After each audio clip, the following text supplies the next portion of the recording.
Hello everyone. Welcome to Deku Universe. Today we are beginning part 2 of What If Deku Became Radio Demon. The fanfiction is created by CamDog2 on Wattpad. Now let's begin. If one were to say they were in UA's Advanced Hero course, then those listening would likely assume that it was involved non-stop hero work and training from the first bell to the last, as the teachers tried to hammer in as much hero knowledge into their students' head as they could. However, that wasn't the case for the students, as every morning the students went through subjects that every other high school student would, from math to history. Which is why Class 1A spent the first few hours going over the lesson plans and syllabus for their non-hero courses and even getting in the first of some of their lessons. This went on until noon, where the students were dismissed for lunch, and afterwards their hero training would begin. Currently Izuku was sitting with Cherry, Tokoyami, and Pira. So, any ideas on what we'll start with? Pira asked, just as curious as the rest of her classmates as to what advanced hero courses are like. Well, whatever it is, it's bound to entertaining at the very least. Izuku answered, with Tokoyami nodding in agreement with his new friend, the two having struck up a quick friendship after talking yesterday.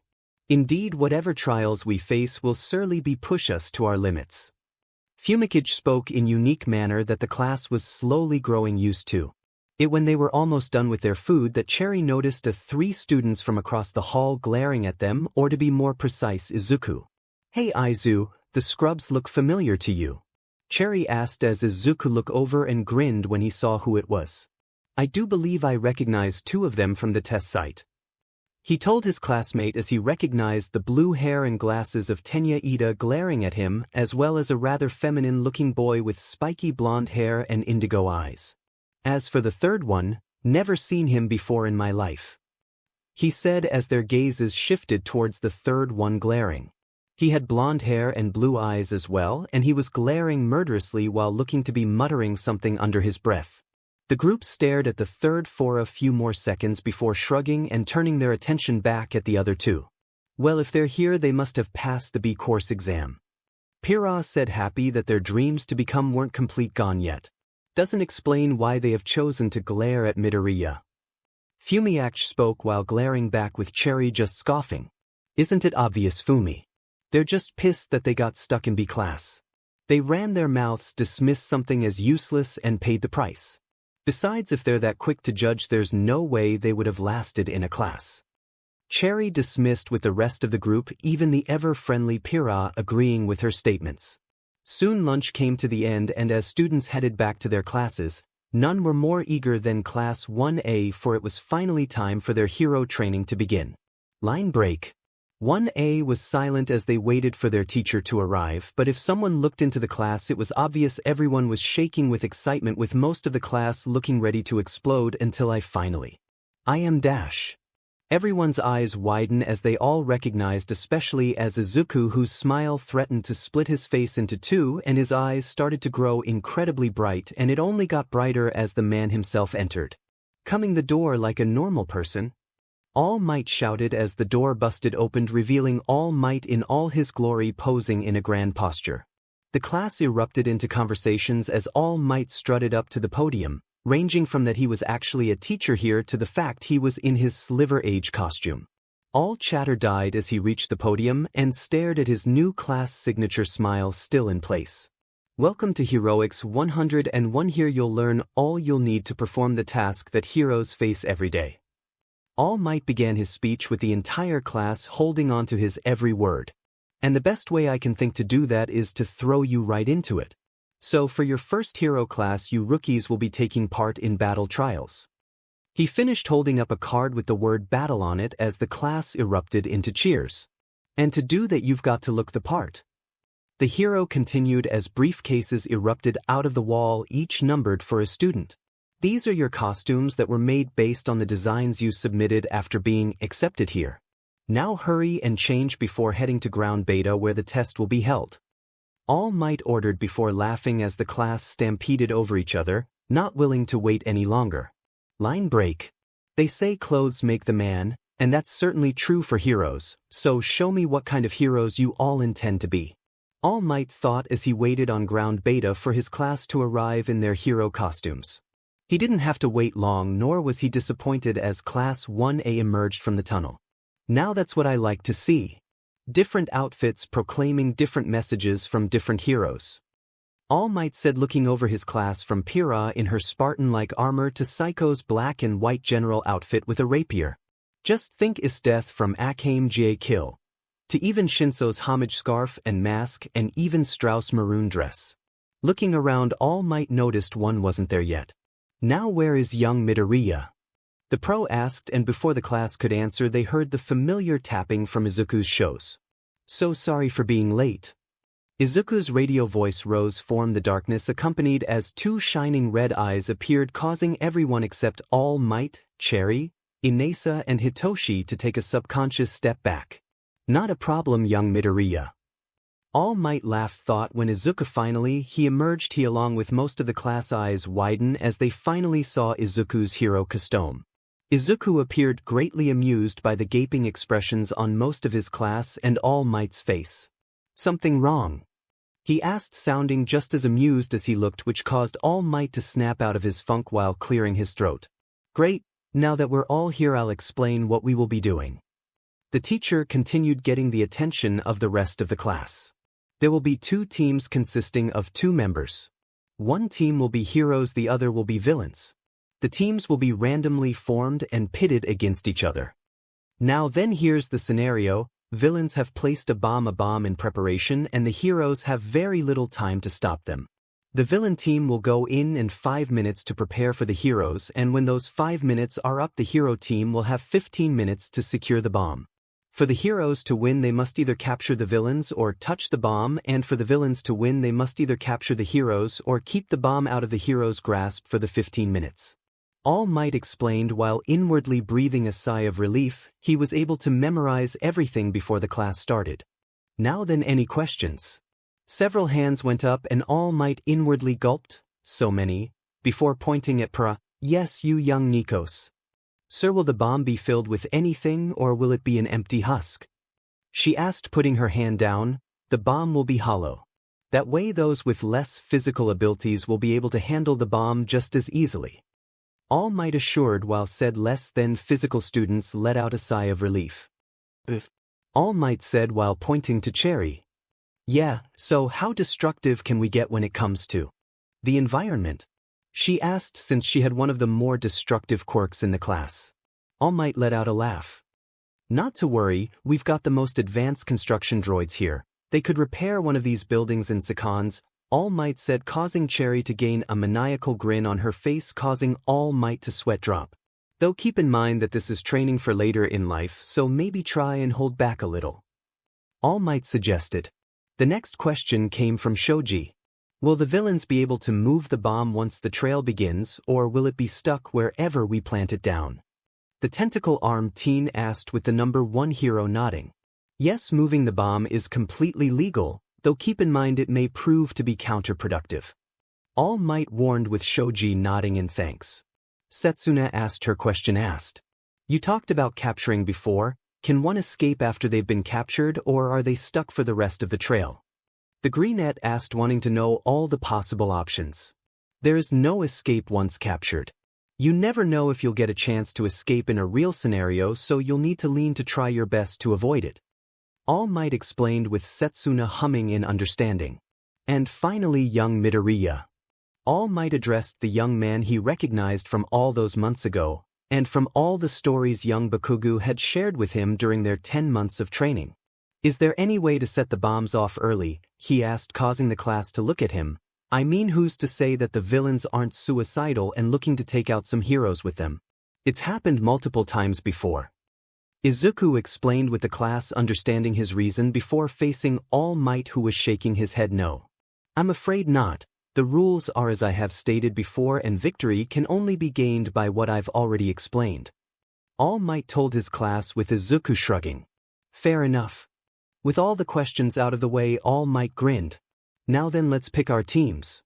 Team A Setsuna Tokage and Mirajane Strauss. Team B Momo Yaoyorozu and Tsu Azui. Team C Kagura Mikazuchi and Psycho Intelli. Team D Izuku Midoriya and Itsuka Kendo. Team E Shoto Todoroki and Mizo Shoji. Team F Fumikage Tokoyami and Edward Elric. Team G Sai Shimura and Hitoshi Shinso. Team H Pira Nikos and Cherry Bomb. Team I Inasa Yurashi and Ryuko Matoi. Team J Mina Ishido and Ijiro Kirishima. With the teams decided it was time for the fun to begin, and All Might decided to get things started. Now then, the first match will be, he said, reaching into two different boxes, Team H as the heroes versus Team A as the villains. All Might declared, holding a blue ball with a H on it and a red ball with an A. All right then, villain team head inside and began preparing. Hero team stay out here and start planning. I'll let you know when you can begin. The rest of you follow me to the observation room. All Might ordered, with the non-chosen class following. Good luck. Izuku told his friend, who just snorted. Like I need it. Cherry snorted as she watched Izuku follow behind the class before turning to Pira. So are you thinking what I'm thinking? Cherry asked with a raised eyebrow, with Pira just smiling. I think so, Cherry, I think so.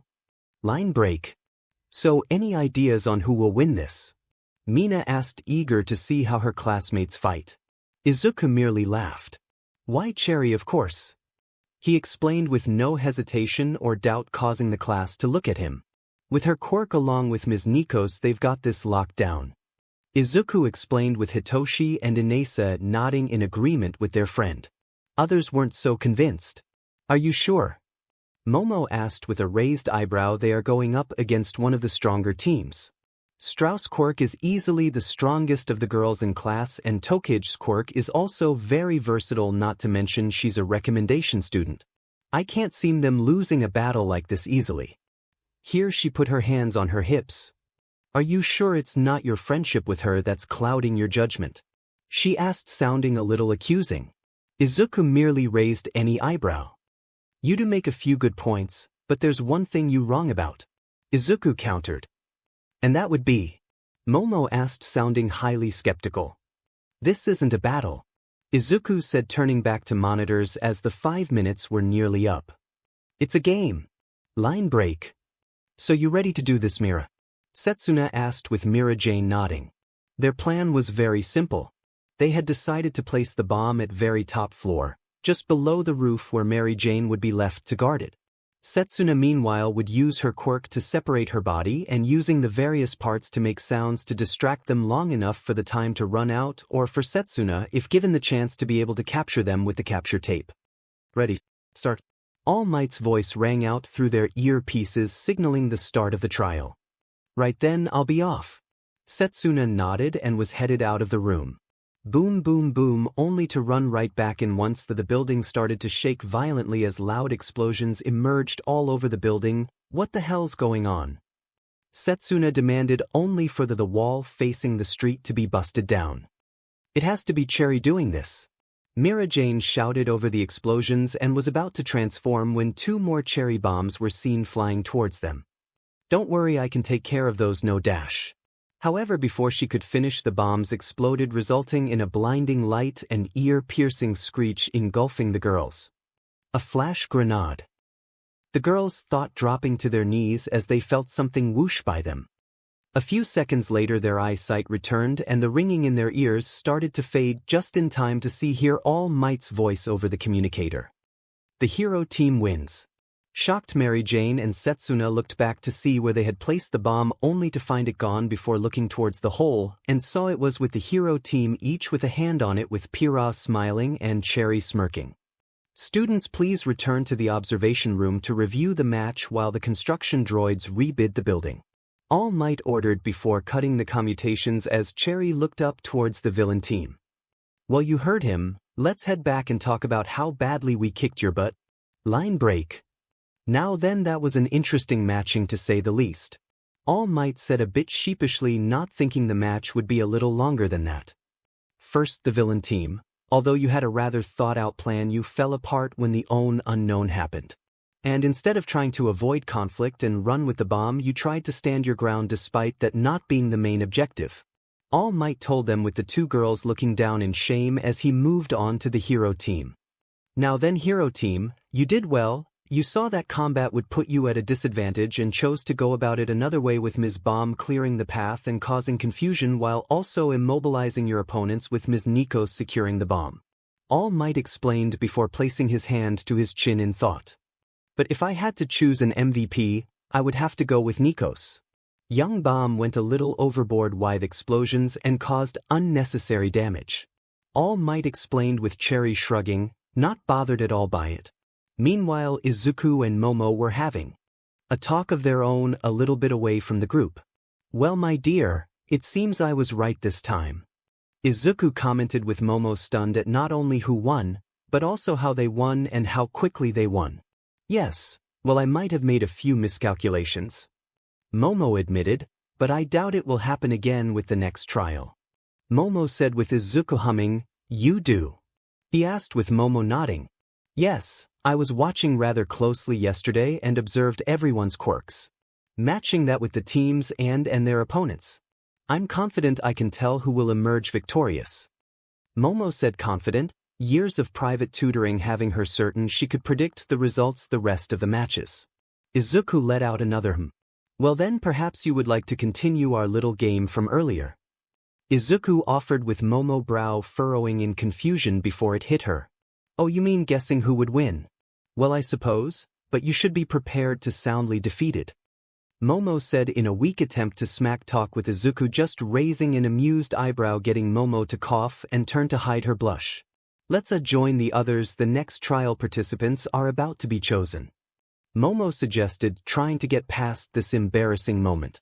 Lucky for her, Izuku agreed and joined the rest of their classmates. Right, let's choose the participants of the next match. All Might said, reaching in and grabbing a ball from each box. The heroes will be Team F and the villains will be Team E, All Might declared. All right. Edward yelled, ready to go as he turned to his partner. You ready to win this? Ed asked, a cocky grin on his face. Indeed. Tokoyami, hooded with dark shadow, emerged cackling. Hope you're ready to get trounced, it said as it looked towards Todoroki and Shoji. Seeing the teams chosen, Izuku turned to Momo. Well, what do you think? He asked. It's obvious, isn't it? The villain team will be victorious. Shoji is strong on his own, but with Todoroki, the son of the number 2 hero, and his quirk, victory will most assuredly be theirs. Momo said confidently, only to hear Izuku laugh. Oh, and I thought you said you watched the trails closely yesterday. No, the heroes will be the ones to emerge victorious this time, Izuku said, drawing the attention of the rest of the class. Hey, what are you guys talking about over there? Kirishima asked, having noticed the two whispering to each other. Oh, nothing, just going over who would win this round, like we did last time, Izuku told the hardening quirk user. And what are you each of your guesses? Kendo asked her partner as the rest of the class listening in, even All Might, who was also checking to make sure the building was ready, was secretly listening to the conversation. Well, Ms. Yaoyorozu here guessed that the villain team will win while I'm betting on the hero team, Izuku said. Yeah, we won't let you down, Midoriya. Edward said happily that one of the strongest guys in class had such faith in him. Now then, the building is repaired and everything is ready to go. All Might said, hero and villain teams move out. Villains, remember you have 5 minutes to prep and prepare. The pro said, getting nods from the two teams as they headed out while getting cheers and good lucks from the rest of their classmates. As the villain team walked on ahead, Tokoyami and Edward were having a talk of their own. So do you have any idea on what we should do? Tokoyami asked, wondering if his teammate had a plan while ignoring his quirk suggestions of to just P&D them. Thankfully, Ed nodded. Yeah, I do. Midoriya and Yaoyorozu weren't the only ones watching everyone else closely yesterday, and I happened to notice something rather strange about Todoroki, Edward said, turning to Fumikage before smirking. Something that will help us beat him and Shoji. As Edward told Fumikage about what he observed from Todoroki and just exactly what he had planned, a smile grew on the bird's face as he continued to listen, and with it confidence that they would be able to win. All right, he said after Ed finished explaining his plan, let's do it. As both teams had left, the students remaining were discussing the upcoming trail. So what do you guys think, heroes or villains for this one? Kirishima asked, having no idea which side would emerge victorious. It will be the heroes, of course. Saiko proclaimed, with Kagura nodding in agreement along with Setsuana, Inesa, Hitoshi, and Sai. Mina, however, looked unsure.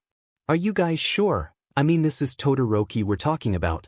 He seems pretty strong with that dual quirk of his. The dancer countered while Setsuna just grinned.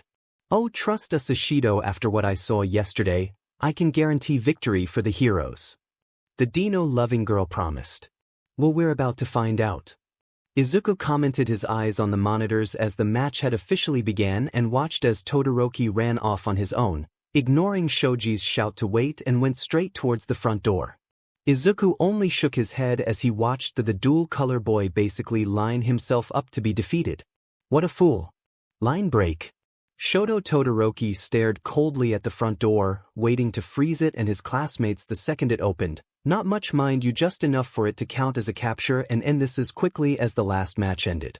This was his first step in becoming a hero and proving to his BSTRD of a father that he didn't need his DMN fire quirk to succeed and that he would become a hero with just his mother's ice.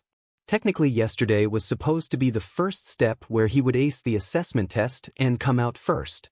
Sadly, that didn't happen, and he had placed around 7th or 8th, with Izuku Midoriya calming the top spot for his own. This wasn't to say he was bitter about it. Sure, he was annoyed and his father pretty much threw a tantrum when he heard, but Shoto wasn't going to let one small defeat best him. This time I will win.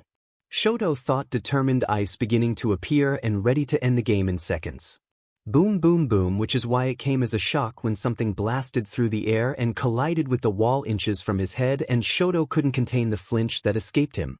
This wasn't the end of the fire and ice user's problems, though, as a flash of light was his only warning before he suddenly found himself pinned to the wall thanks to pillars emerging from the ground. This has to be Alaric. Shoto thought, with a growl, about to freeze the pillars and escape, when a cry of, "Go Dark Shadow!"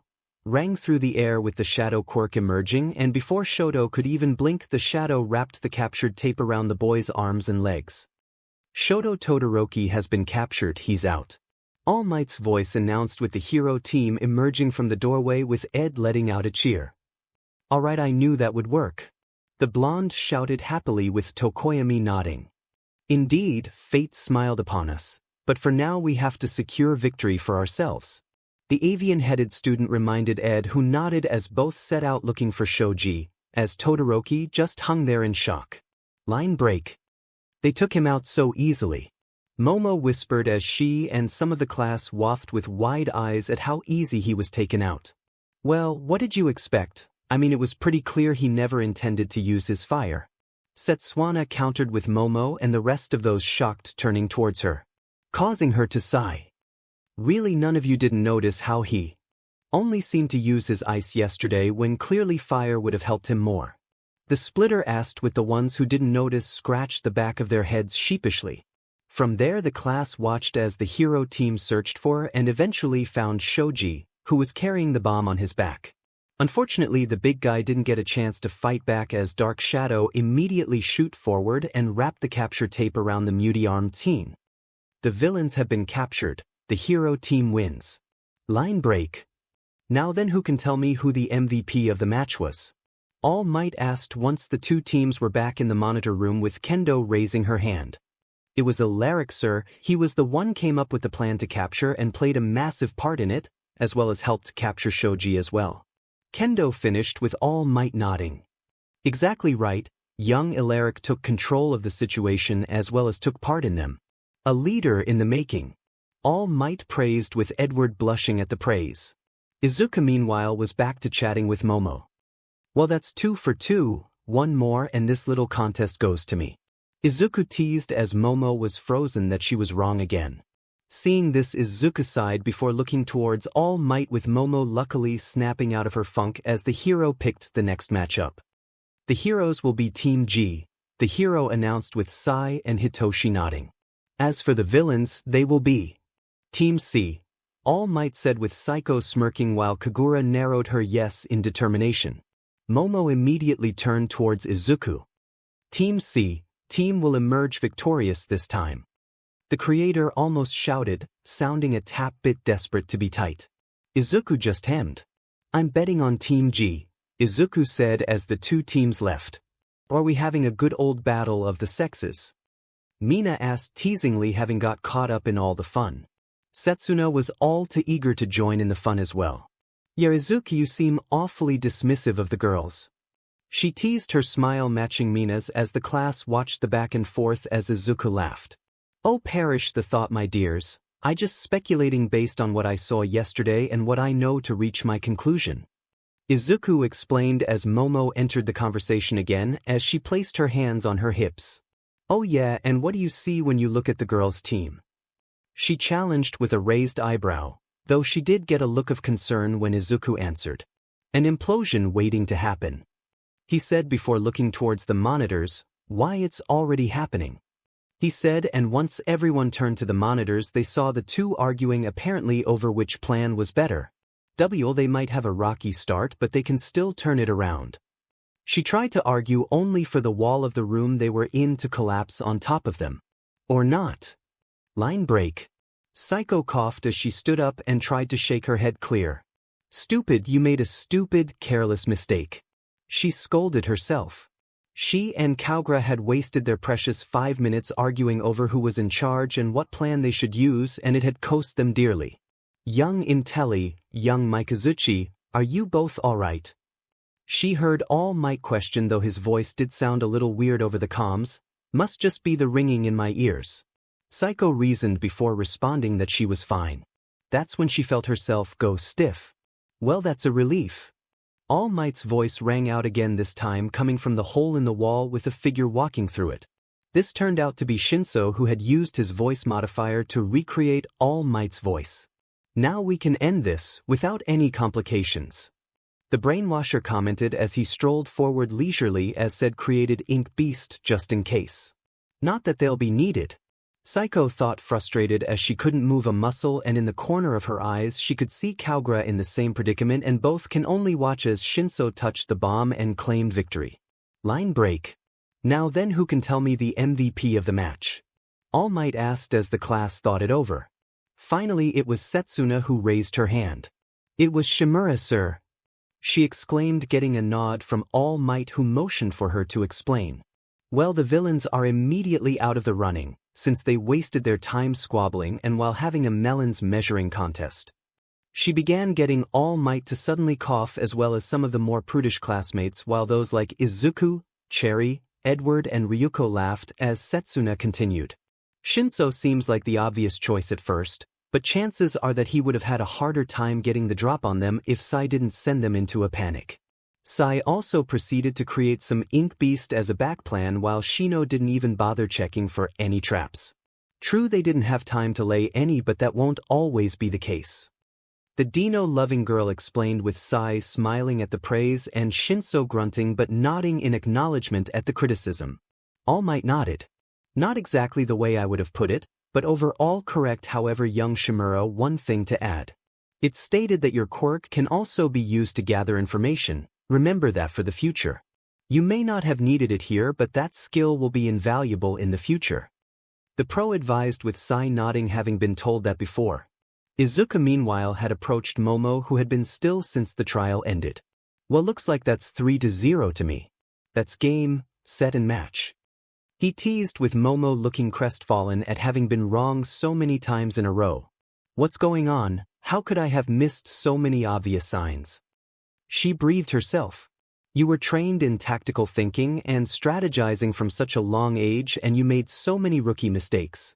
She screamed in her hand, wanting desperately for a chance to redeem herself. Luckily for her, she was about to get that chance. All right, the next teams will be, All Might said, his hands swirling around the two boxes. Team B as the heroes and Team D as the villains. He announced as everyone looked at Izuku and Momo, with some wondering if this was just luck or if All Might had actually found a way to rig it. Izuku, hearing it was his turn and who he was going up against, smiled eagerly in anticipation. Well, my dear, looks like we're going to have a bonus round, he said, with the sounds of cheering echoing around him. Momo just stood there in a daze before quickly running out of the room, with Azui hurrying after her partner, so they could strategize. Well, she seems raring to go. Kendo chuckled nervously at the state the recommendation student was in before looking up at her partner. So you got a plan, right? You didn't just send all that time flirting and teasing Yayarosa, did you? She asked with Izuku smiling down at her. Of course I did, Itsuka. I've had it planned since it was announced we would be partners. He told her. Oh, and exactly is my part in this? She asked with a nervous smile as they walked towards the training field while mentally questioning why he chose to use her given name so soon after meeting her. Oh, that's simple, my dear. He told her in a drawl before his eyes lit up. You're the star. Line break. Tsuyu sighed deeply as she tried to get her partner's attention, something she had been trying to do for the last few minutes. The two were standing in front of the building where the trial was to take place and had less than a minute to finish strategizing before the round began. Unfortunately, Momo seemed lost in her own head, muttering under her breath and seemed to be debating with herself every few seconds. The frog girl was about to try and get the taller girl's attention again when All Might's voice suddenly broke the silence. All right, teams, your 5 minutes are up. So without any further delay, begin. Boom! Both Momo and Tsuyu's eyes widened in horror as the building in front of them was engulfed in flames. Meanwhile, in the control room, All Might was frantically looking, going from screen to screen while trying to find his students, while the ones behind him panicked and was scrambling to see what was happening. The only ones not freaking out were Cherry, Hitoshi, and Inesa, who were watching the screens with various amounts of amusement. Finally, after several seconds, All Might let out a sigh of relief when he finally found them. Young Midoriya was standing there, smile still in place and without a care in the world as he chatted with young Kendo, or at least he thought that other person was Kendo. They were wrapped in a white cloak and a gas mask and were standing there quite comfortably. Young Midoriya, young Kendo, what happened? Are you both okay? The teacher asked frantically, with Kendo being the one to answer him. We're fine, sir, and sorry about the scare. It's all part of the plan. She reveled, causing All Might's and most of the class's eyes to widen. Plan? You mean you're the cause of this fire? All Might demanded, with both nodding their heads yes. Indeed, and it's all thanks to this little wonder. Izuku answered this time, his radio voice coming through crystal clear as he held up a glowing, red sphere. With this little beauty I can control everything about the flames, from the range to the intensity and even the heat. He explained, moving his finger around the orb as the fire grew weaker and stronger. Hearing the explanation, All Might calmed down considerably, though he still needed to know about young Kendo. And those objects that young Kendo is currently wearing, I take it they are to protect her from the flames. Yes, just to make sure. Yup, the cloak is what I like to call an ice cloak. Anyone wearing it can walk around conformably in an inferno without the slightest chance of being burned, while the mask I simply call air can store up to 6 hours of breathable oxygen, though I am currently on extending the time limit. Izuku admitted as the class and All Might just stood there stunned. Slowly and robotically the hero turned to those that knew him best. Young Bomb, did he really make all those things, and do they really do the things he claims? All Might questioned with Cherry along with Shinso and Inesa. Sure did, he's got created thousands of little things like that. Tested them all himself, and yes, they work. Cherry confirmed with All Might nodding before speaking into the microphone linked to everyone's headset. The battle trial will now continue. Line break. Tsuyu, hearing the announcement, breathed a sigh of relief. So it's just part of the villain's plan, what a relief. She thought before looking up. Still though, how are we going to get past that fire? She wondered as she watched Momo pace around furiously, muttering furiously as she tried to think of a way to get past the fire. Unfortunately, Momo was so caught up in her thinking that she didn't see multiple figures move to the window nor the arrows that flew towards her. Luckily Tsuyu did, and with quick flick of her tongue grabbed Momo and pulled her out of the way just before the arrows hit the ground. Snatching one up, she was quick to examine it. Blunted arrows. She thought with relief. It would have hurt like hell, but wouldn't have killed us. She thought before looking up to see the archers, only to see skeletons with glowing eyes reloading their bows and crossbows. Quickly the two girls ducked behind a building on the opposite side of the step to get out of the range of fire. Well, this is a real mess. Sue croaked, trying not seeing any way in with the fire spreading more and more to other builds with skeletons lining every window. Momo was looking around desperately searching for a weak point that they could exploit. Should I create something that shields us from the fire, smoke and arrows? No, I don't know what else they have waiting for us. Should I create a cannon and blow the front of the building down like Bomb and Nikos did? No, that would leave me without my quirk and Tsu having to face them alone, not to mention they probably have defenses against a plan like that. Come on Momo, think. She thought frantically. However, all thoughts were cut off when the monstrous roar FO an engine with the ground below them starting to crack and shake violently. Until finally with a giant kavom something shot out of the ground and landing right in front of the heroes and revealing it to be Kendo driving a behemoth of three-wheeled motorcycle. The bike was the size of each of the building with spikes covering much of the bike itself including the wheels. A burning bull skull acting as its headlights with platforms in place of saddlebags. Kendo herself was seated on an elevated seat so she could see properly with her quirk Big Fist activated so she can use the handlebars with a helmet covering her head. Looking down, Kendo grinned at her opponents. Sorry little heroes, she said, getting into her role as a villain. But we decided to change the rules a little bit. Now the hunters, she said, grinning down at them evilly as she revved the engine. Become the hunted. She finished as the bike launched forward and towards the pair. In the control room, most of the class was freaking out as the bike got closer and closer and showed no signs of stopping, with All Might seconds away from stopping the match when the hero pair was suddenly launched back while a transparent red dome around the bike. What the? All Might questioned before a snort could be heard as the class turned to see Cherry snickering at their gobsmacked faces.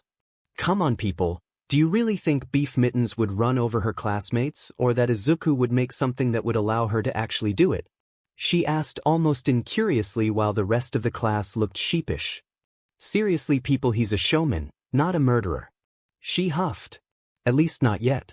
She added in her head, knowing that Izuku did plan to become an evil hero when he graduates. But her classmates didn't need to know that yet. For the next few minutes the class watched as Kendo chased the hero team further and further away from the building and bomb, and even when the team tried to hide, Kendo was always on them within seconds as if she knew where they were. Still, All Might had to admit it was a genius strategy, though there was a small thing bugging him. Young Bomb, he said, getting her attention. You said young Midoriya created that bike, correct? At her nod he continued. Tell me, is there any kind of limit or strain it puts on him? He asked Cherry, thinking about it for a few seconds. I don't think so. I mean, there might have been when he just got his quirk, but if he did, he either doesn't anymore or its upper limit isn't a problem anymore. She explained, causing the hero to nod as everyone turned their attention back to the match. Line break. Tsu and Momo were panting as they ducked into the nearest alleyway to hide. How much left? Tsu asked, hands on her knees as she looked at the recommendation student. About couple of minutes at best. She answered, her huffing turning into a grimace as she looked around, not even sure where they were anymore. Pretty far considering there's not any fire around here. She asked, seeing the buildings were untouched. Well, guess we can forget about securing the bomb. Tsu said with a slight frown before looking up. But we can at least take away complete victory from the villains by capturing Kendo. She said, with Momo looking at her with wide eyes. And just how do you plan on doing that? She demanded of the frog girl. How are we going to stop that behemoth before she finds us? She continued to question, knowing they had only seconds before the girl was on them again. Well, we could. Suddenly Tsu stopped, her eyes widening as they saw something. Momo. She spoke lowly, barely loud enough for Momo to hear. Can you make me a loaded handgun? Doesn't have to use real bullets, with just has to shot and have something to shot. The frog girl requested, with Momo taken back for a second before creating and handing it to her. Okay, so what are you going? Bang, a thud. Momo's head snapped to the direction of the sound, just in time to see what looked like a giant eyeball with wings disappear. Well, looks like we know how they kept finding us. Tsu commented. Meanwhile, Izuku was now staring at the glowing red orb of his microphone with an intrigued smile as he scraped his chin. Wonderfully done, Tsu, he thought before connecting Kendo. Sorry to say, but our little eye in the sky has been grounded, he told the biker. Not a problem, it saw enough for me to figure out where they were. Kendo said before tuning a corner and coming face to face with the hero team still in the ally way. Well, heroes, ready to end this little farce? Kendo asked, revving the engine. Tsu turned to Momo to see if she had any ideas, only to see her muttering. What do I do? What do I do? What do I do? Yaoyorozu. Should we try to get to a rooftop or attack from above? Yaoyorozu. Tsu called again, but it was no good. Momo was complete lost in her own head, causing Tsu to sigh. Looks like it's up to me, she muttered before looking around and noticed how close the builds were to each other. Ribbit, she muttered before seeing Kendo about to charge again. It's worth a shot. It was then that Kendo shot forward that Tsu put her plan into action, quickly jumping from wall to get higher and higher until she was above Kendo's bike when she shot forward towards Kendo. If there's a barrier protecting Kendo, I'm screwed, the frog girl thought, shooting her tongue out. Luckily there was no barrier, and Tao's tongue wrapped around Kendo's wrist, with the frog girl pulling with all her might, successfully pulling Kendo off her bike, causing her to tumble to the ground as the bike came to a stop inches away from a still paralyzed Momo. Not bad, Tsu, Kendo said, getting her feet. But what are you going to do now? She asked, acting her quirk as Tsu got into a fighting stance. Buzz, the time limit has ended. The villain team wins. All Might's voice rang out, causing Tsu and Kendo to drop their stances and Momo to snap out of her funk. Huh, what the? Momo asked, with Tsu just sighing as she pat the girl on her back. Come on, let's go. Line break. It was a multitude of cheers and shouts that the four retuned to from their fellow students, with All Might being most prominent. Well, that was certainly one of the strangest battle trials I've ever seen, he commented with a laugh, knowing that the principal who always watched the trials was probably laughing his fury butt off. Now then, before we go into the specifics of the match, who can tell me who the MVP is? He asked, with the class of tossing their hands, sure that it's either Itsuka or Izuku. What surprised All Might, however, was that Izuku was also raising his hand, a knowing smile on his face. Curious, All Might called on him. Yes, young Midoriya. With the boy grinning. Why isn't it obvious? The MVP is none other than our dear Tsu, he said, patting the girl's shoulder, getting stunned looks for the others, even more so when All Might nodding. Indeed, explain your reasoning, the teacher asked, with the boy humming. Well, it's obviously not me or Itsuka, for the simple reason we didn't take the trial seriously enough. If the main objective was just to keep the heroes busy until time ran out, then Itsuka would definitely be holding the title, but considering how there was also the option to capture the villains, and she decided to just chase them down, he explained, with Itsuka chuckling nervously, having got caught up in the fun. I am even worse, though. True, I was guarding the bomb, but with the powers and the distance the heroes ended up at, I could have easily left a few more summons and joined the fray to back my partner. Izuku finished his own criticism, with All Might nodding, happy to see the boy wasn't arrogant enough to not see his own faults. And young Yaoyorozu? All Might asked, with Izuku chuckling. She simply got lost in her own head and was unable to react. Happens to the best of really. Our game from before probably didn't help matters, he admitted, with Momo looking down in shame, with All Might looking at his young student in concern. Looks like he'll have to talk to her later. Tsu, on the other hand, was able to keep her head through the whole simulation as well as get Itsuka off the bike, and might have even put up a good fight had the time not ended when it did. Izuku finished, with All Might nodding. Exactly right on all accounts, he said before turning to the rest of his students. Remember this, young heroes, you must always stay focused on the task at hand, never make assumptions, never take it easy even when victory seems assured, and never lose yourselves to your fear. Young Kendo, Midoriya, and Yaoyorozu all fell victim to one of these, while Azui didn't. Instead, she remained cool, calmed, and collected while focusing on the matter at hand. The pro hero explained, getting nods from the rest of the class, including to his relief Yaoyorozu, who seemed to start coming out of her funk. Now then, let's move on to the final test, with Team I as the heroes and Team J as the villains. All Might announced, and before Ryuko could say anything, she was grabbed by a overly excited Inasa, who threw her over his shoulder and ran down the hall while ignoring the girl's demand to let her down as she hit him repeatedly in the head, which the wind manipulator easily ignored. You ready to do this, Kiri? Mina shouted to her red-headed friend who nodded equally as excited. Hell yeah, it's time to show these guys just how big of a man I really am. The hardening quirk user shouted as the two ran out of the room to plan how to defend their bomb. In their excitement, they never noticed Izuku watching them in amassment before shaking his head. Poor fools, won't know what hit him, line break. Alright, everything's ready. Kirishima shouted with Mina nodding, having used her acid to melt several of the floors that lead to them, forcing them to take a specific route where they could better control the situation. Alright, the 5 minutes are up, the hero team may begin. All Might proclaimed with the villains confident they could win. That confidence shattered however when the ground started to shake violently and when Mina ran to investigate the only thing she could get out was, holy A, as the building the two were in was being lifted by a giant tornado. The pair had no time to gap at the sight however as something instantly shot up from the street before crashing through the wall sending dust flying everywhere. Through the dust Mina could barely make out the large shape that crashed through the window shot towards and grabbing her before continuing forwards tackling Kirishima through the wall and sending through the melted floor and onto the floor below. The bomb has been secured, the hero team wins. All Might's voice rang through their earpieces causing both Kirishima and Mina to gasp as they shoot up while the shape revealed to be Inasa cheered in triumph which the two ignored and ran back up the stairs and towards the room where the bomb was only to find Ryuko leaning against the bomb, her eyes closed and a confident smirk her face as she opened her eyes and gave lazy wave. Hey, line break.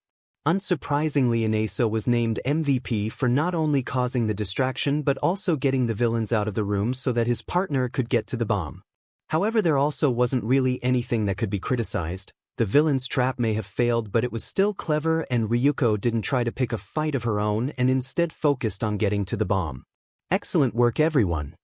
All Might congratulated his class, his smile wider than normal as he just witnessed the A-class. The class that everyone would be looking towards to lead the next generations of heroes in Japan. Remember this well children, though you might have a ways to go before you can call yourselves heroes, you all have shown why you are here and as well as showed that you all do deserve to be here, whether you have won or lost today. All Might exclaimed and the class no matter the results of today's lesson felt their confidence rise thanks to the number one hero's word.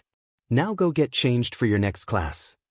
All Might exclaimed and posed like he was about to run, and always remember these words, go beyond. Plus you'll All Might shouted as he shot off down the hall in a blur leaving the class in awe at the display with some not being able to keep themselves from applauding. Now that's an exit. Setsuna grinned, feeling just as pumped as she before the class with the rest of the class agreeing as they made their way to the locker room. Hell yeah, an awesome way into an awesome class. Cherry said her tone matching the mad grin on her face as the class entered their respective locker rooms. And as he watched his classmates talk and compare their matches while adding his own 2 cents every once in a while. Izuku's smile grew wider and wider as his eyes started to grow brighter. Knowing that if this was just their introduction to the hero course, then the rest of his time at UA was going to be nothing short of magnificent. It was the day after the battle trials and 1A was waiting for class to start. So what do you think we'll be doing today? Setsuna asked Mina, Mirajane and Pira as they all huddled around the metal manipulator's desk. I don't know, but it probably won't be anything as exciting as yesterday. Mira voiced her thoughts, hands to her chin as she tried to image what could be next. I mean yesterday was probably just to show what we should expect. All Might and the rest of the teachers will probably dial it back for a couple of days. The white-haired beauty guessed with Mina and Setsuna slumping in their chairs with disappointment while Pira nodded in agreement.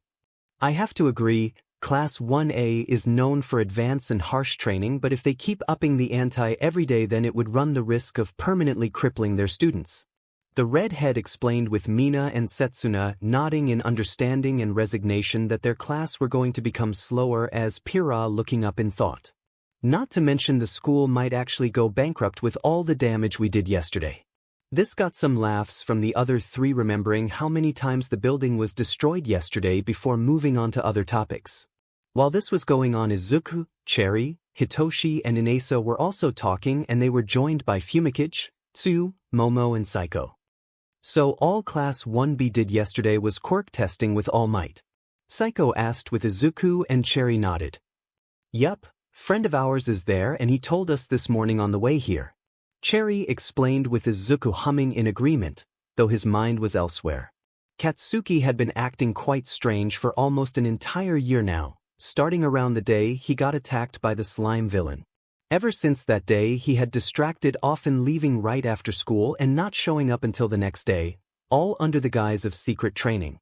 Multiple times Izuku considered following him to see what he was up to but always decided against it, figuring since the ashen-haired blonde never appeared with anything more than a few scrapes and bruises then it should be fine.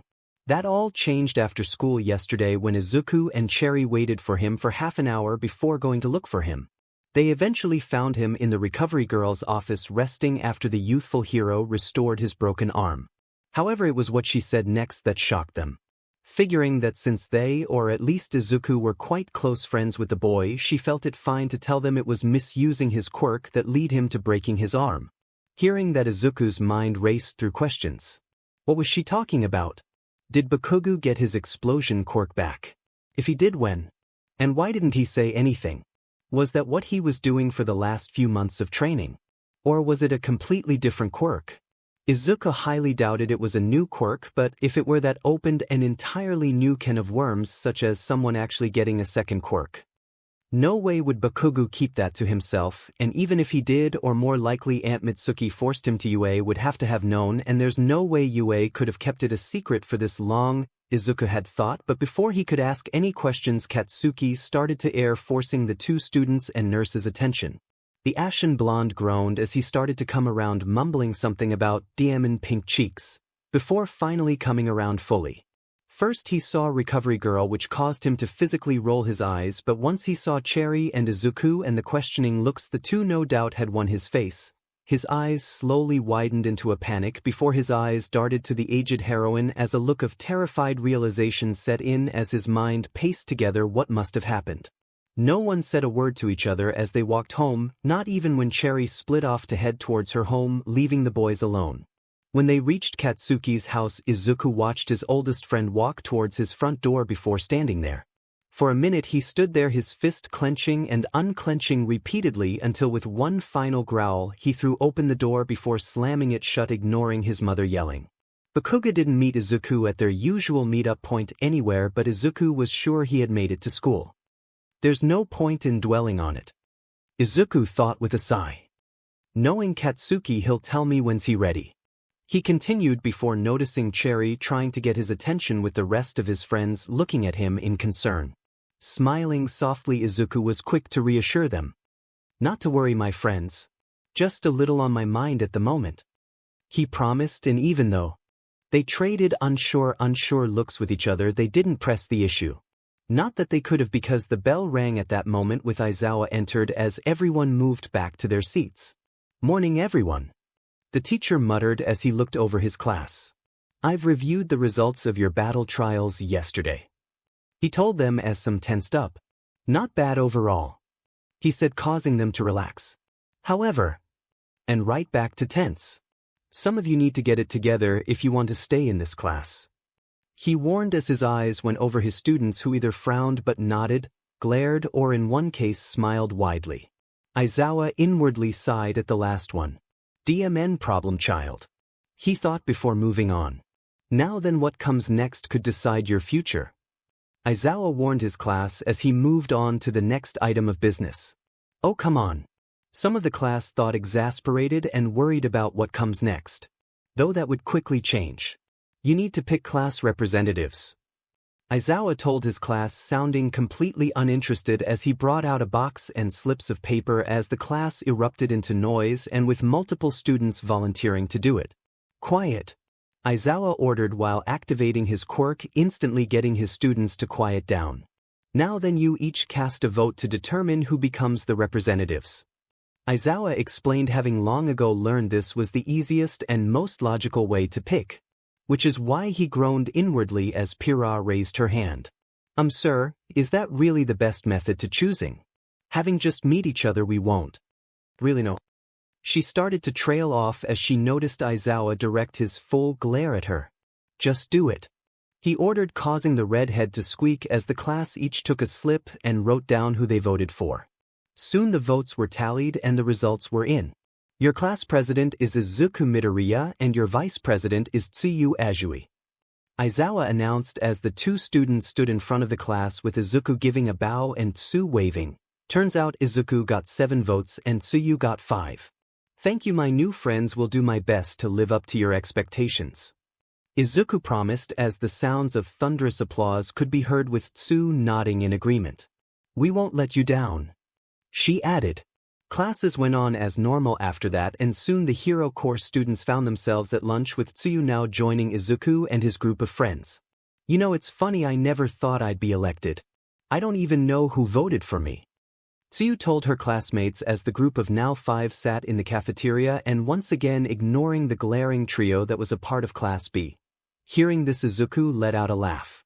Well, I did for one, my dear froggy friend, Izuku told the green-haired girl, whose rapidly blinking and stated "ribbit" was the only indication of her surprise. Why so surprised? You performed masterfully during the trials yesterday. If anything, I should be the surprise that anyone would vote for me, Izuku told her with a laugh, missing the looks Fumikage, Cherry and Pira gave each other. In fact, I have something to give you as congratulations, Izuku told her with a red portal appeared over his outstretched hand as a something dropped into it a few seconds later. It didn't look all that special, just a regular sliver watch with what looks like a lily pad in the space where the face should be. As he moved his hand over to give the frog girl her gift, said girl tried to deny. You don't have to do that, Izuku, really, she said, waving her hands slightly, but Izuku was having none of it. Oh, I know, but I want to. Besides, I was planning on giving this to you anyway. I originally made it when I was younger, when I was still having trouble creating shields, but after a few modifications I think you'll be very satisfied with the results, Izuku predicated, and was just about to explain what it did when the alarms started going off. Panic erupted instantly as all the students in the cafeteria insanity started to scramble to the exit, slamming into each other in an instant. Izuku was in the air in an instant carrying Cherry, while Fumikage had Dark Shadow use one hand to grab the ceiling to haul himself up while using the other to pick Pira up. This, however, left Tsu on the ground, and right before she jumped to one of the walls she heard Izuku call out to her. Tsu quickly jump into the air and yell out lily pad. Izuku ordered quickly, throwing her the watch, and not seeing a better option she quickly put it on and jumped, and when she was about level with the others cried out, lily pad. Instantly a large dark green construct in the shape of a lily pad appeared under her feet. Eyes wide, Tsuyu and the other 4 stared at the sight, momentarily forgetting about the chaos below. Izuku meanwhile placed Cherry onto the pad, which was just big enough to carry the 2 of them before heading towards the window. Now then, let's see if I can see anything, Izuku thought, but as he looked out the window a rare annoyed frown came to his face. Really, all of this over the press of all things, he thought, as saw the press had broken in and no doubt caused the alarm. Well, that's the cause, but we still need to deal with this mess, Izuku thought as he stared at the still panicking students, and just as it looked at a full-scale riot was going to break out, Izuku snapped his fingers. In a second the agonizing sound of nails scraping on a chalkboard was heard, causing everyone present to hunch over and hold their hands over their ears. Seeing that things were now under control, the noise died down. Well, now that that's out of the way, you'll all be happy to know that the cause of this little panic was simply a few over-eager newscasters, as you can see for yourselves, he invited as a red arrow appeared pointing to the window, accompanied by a ding-ding-ding noise. As students went to check on the claim, Izuku drifted back to the floor and was about to rejoin his lunch group when he felt a hand grab his shoulder roughly. This instantly caused Izuku to twitch, which only got worse when the radio-voiced boy recognized the voice belonging to Tenya Ida. You remorseless savage. I know you were black-hearted, by to do this to a fellow student is unforgivable, he yelled directly into Izuku's face, only further infuriating the teen before his attention was drawn into what, or rather who was in the annoying teen's other hand. It was girl around their age, shaking violently. She had black eyes and purple hair. However, the most eye-catching thing about her were her ears. There were jacks dangling down from the Lopez, and although she was clutching her ears, Izuku could see blood dripping down through her fingers. During this time Ito was still ranting. How could you be so irresponsible that you didn't even consider? Ida was cut off mid-rant when Izuku shoved him roughly, forcing him to let go off him and the girl as he was sent flying into the wall where a couple of his classmates ran to check on him. Ignoring this, the red-eyed teen calmly knelt down as his hands started glowing green as he gently cupped her hands with his own as the glow extended to the girl's hands and ears. After a couple of seconds, the girl stopped shaking and slowly took her hands off her ears, which had stopped bleeding. "Are you all right?" Izuku asked, his voice coming out in a rare normal tone with the girl slowly nodding. "Why yeah," she answered slowly as she inspected her ears. "Thanks," she told the undead teen, who shook his head. "Don't thank me, I'm the one who caused your distress, miss," Izuku reminded her, but trailed off realizing he didn't get her name. Something the girl also seemed to realize. "Kyoka Jairu."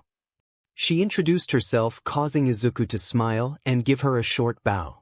"Izuku Midoriya," he introduced himself, his voice back to that of a radio.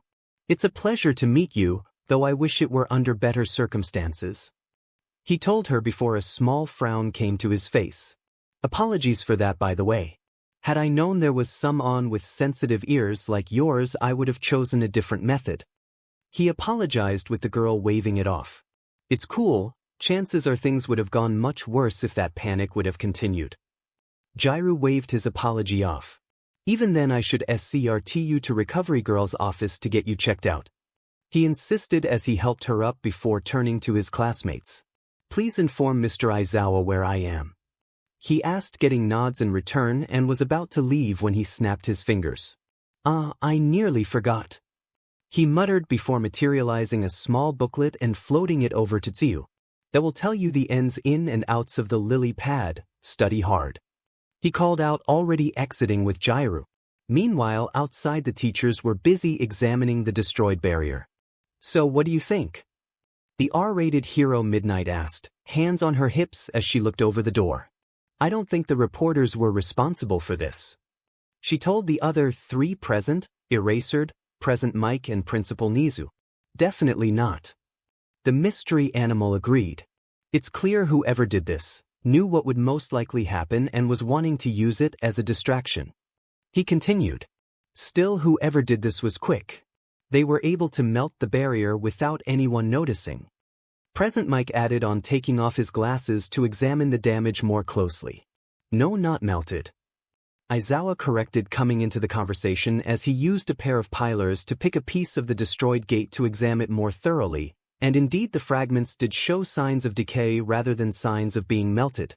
"So we've got a villain who most likely has a decaying quirk, and they caused a panic in the middle of the day, no doubt as a distraction."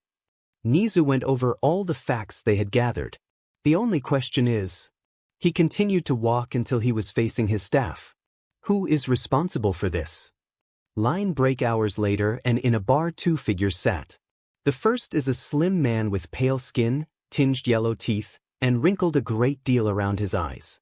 His lips are chapped and uneven, a small mole on the right underneath, with visible scars on his right eye and under his lip. He has messy grayish-blue hair of varying lengths, the longest clumps reaching to about his shoulders, left hanging over his face in uneven waves with 2 beady, red eyes. He wore a black shirt and pants with red shoes and had 14 hands embedded over his body. The second's entire body is made out of a dark purple mist, save for his eyes, which are glowing yellow. He wears a very elegant suit with a tie and has a metal brace that goes from around his collarbone to just below his eyes. This was Tamura Shigaraki and Kurojiri, and currently the two were facing a TV that had audio only on the screen. "You did well getting these, Tamura Shigaraki, as well as you, Kurojiri." A low but smooth voice praised the now-named Kurojiri, simply bowed in gratitude while Tamura grinned childishly. "Thank you, MSTR. So how does it look? Will the future of Japan's heroes be a problem tomorrow?"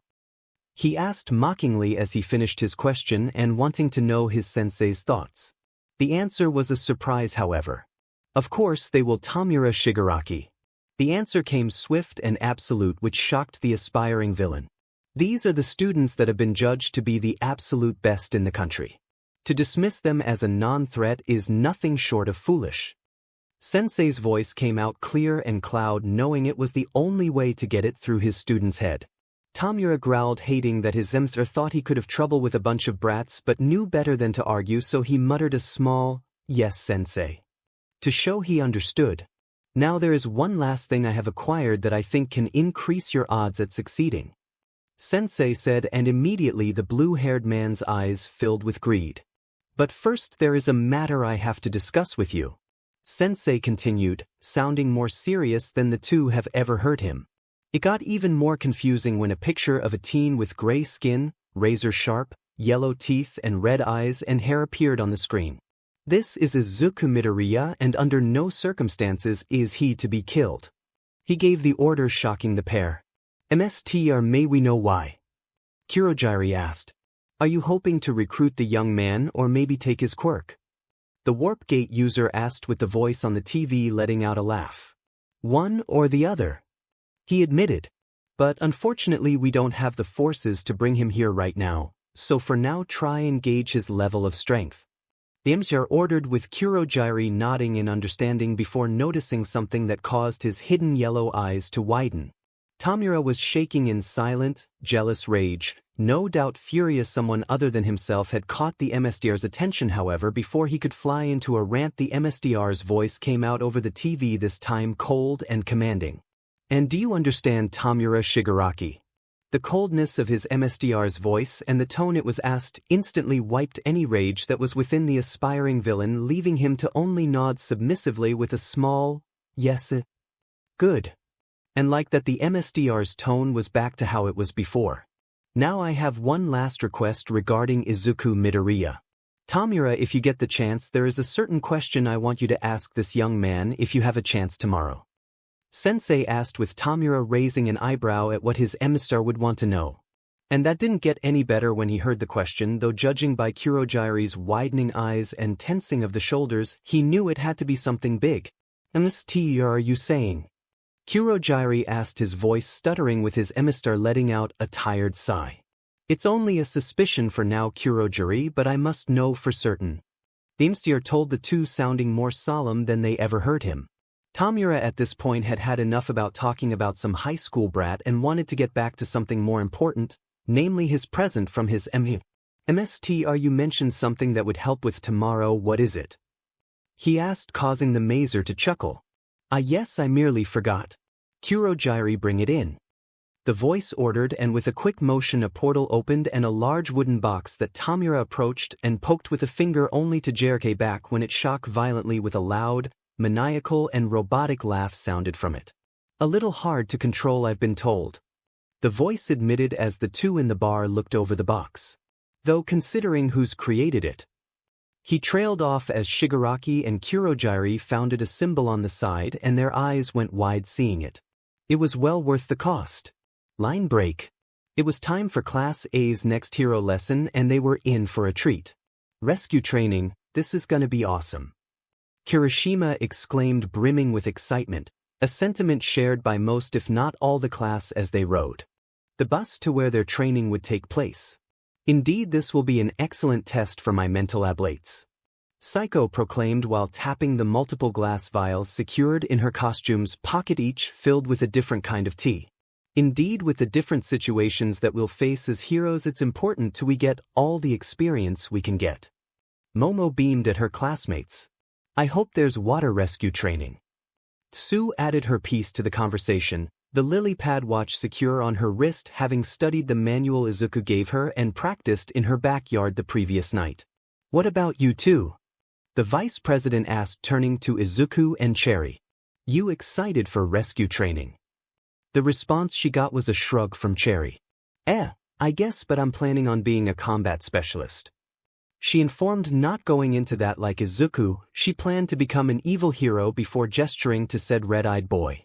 "As for this guy, I'm pretty sure he'd be excited for anything he found remotely entertaining," she said, getting laughs from several of the class, even Izuku himself, who wasn't even trying to deny it. "All right everyone, hush up. We're here," Aizawa ordered, getting up and leading the class off the bus and to large domed building with the Space Hero 13 wearing for them. Welcome to the Unforeseen Simulation Joint, or USJ for short," The hero spoke doing a small bow as she did, getting in applause from the class. Aizawa however noticed something, or rather someone was missing. Where's All Might? He was supposed to be here. The underground hero asked, with the space hero holding up 3 fingers. He was called in by Principal Nizu for a meeting, and for us to continue on without him.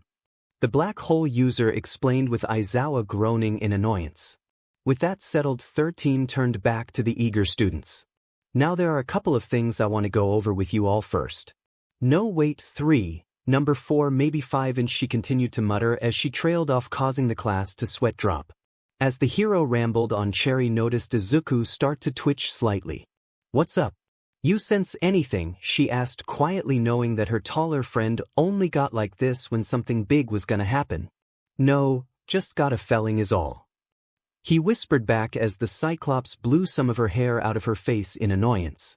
And that's all I have to say, please take it to heart as you continue your training. 13 finished her speech before heading towards the doors. And with that, I welcome you all to the Youth's J. She welcomed, and the doors opened with the class gasping at the sight before them. Now then, I think we should start with Dash. Aizawa tried to start, only to immediately be pushed aside by Izuku, who stormed his way to the front, his hand glowing a crimson red as a barrier appeared in front of the class.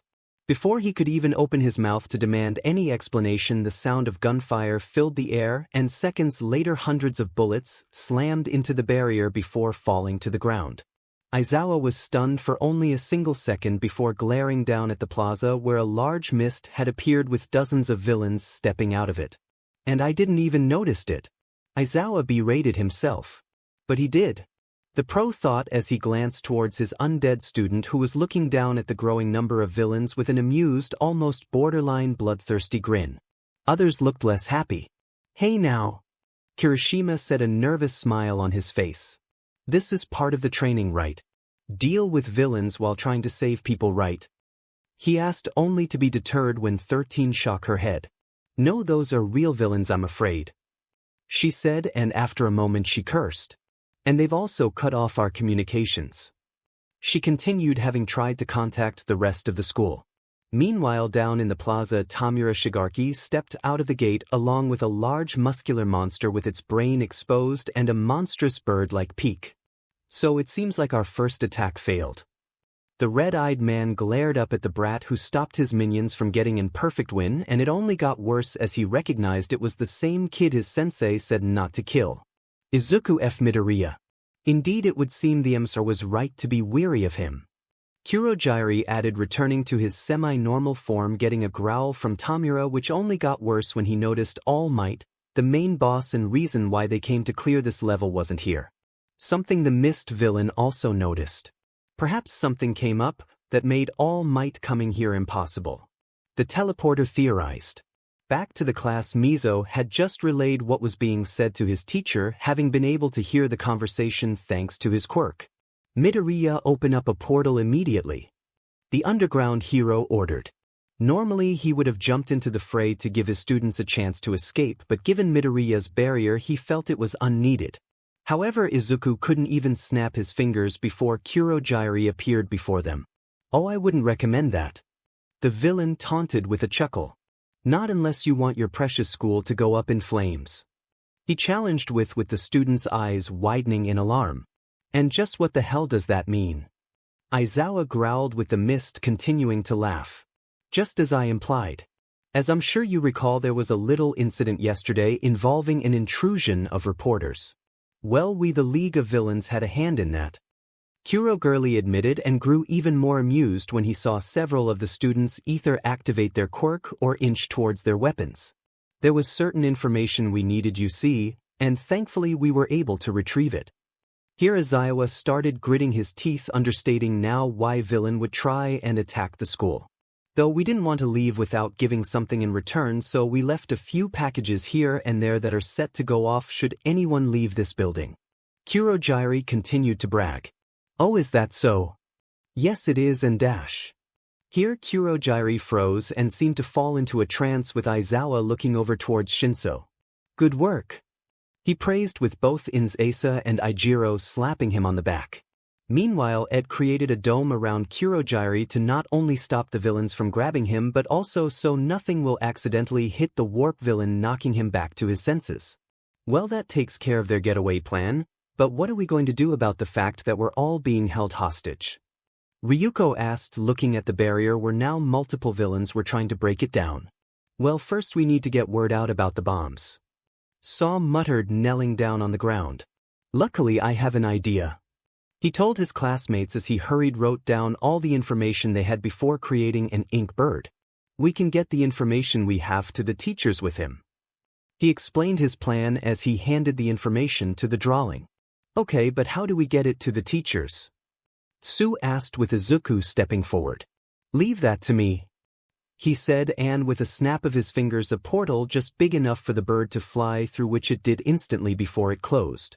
Now then, I believe we should hand the planning over to Psycho here, Izuku advised, causing the students' eyes to widen. Midoriya, what are you saying? We have two pros here, why should I dash? The pale blue hair girl tried to reason but stopped when Izuku calmly put a hand on her shoulder. First, Nether. Teacher is exactly familiar with leading direct combat units, with Eraserhead working as an underground hero and 13 being a rescue-based hero.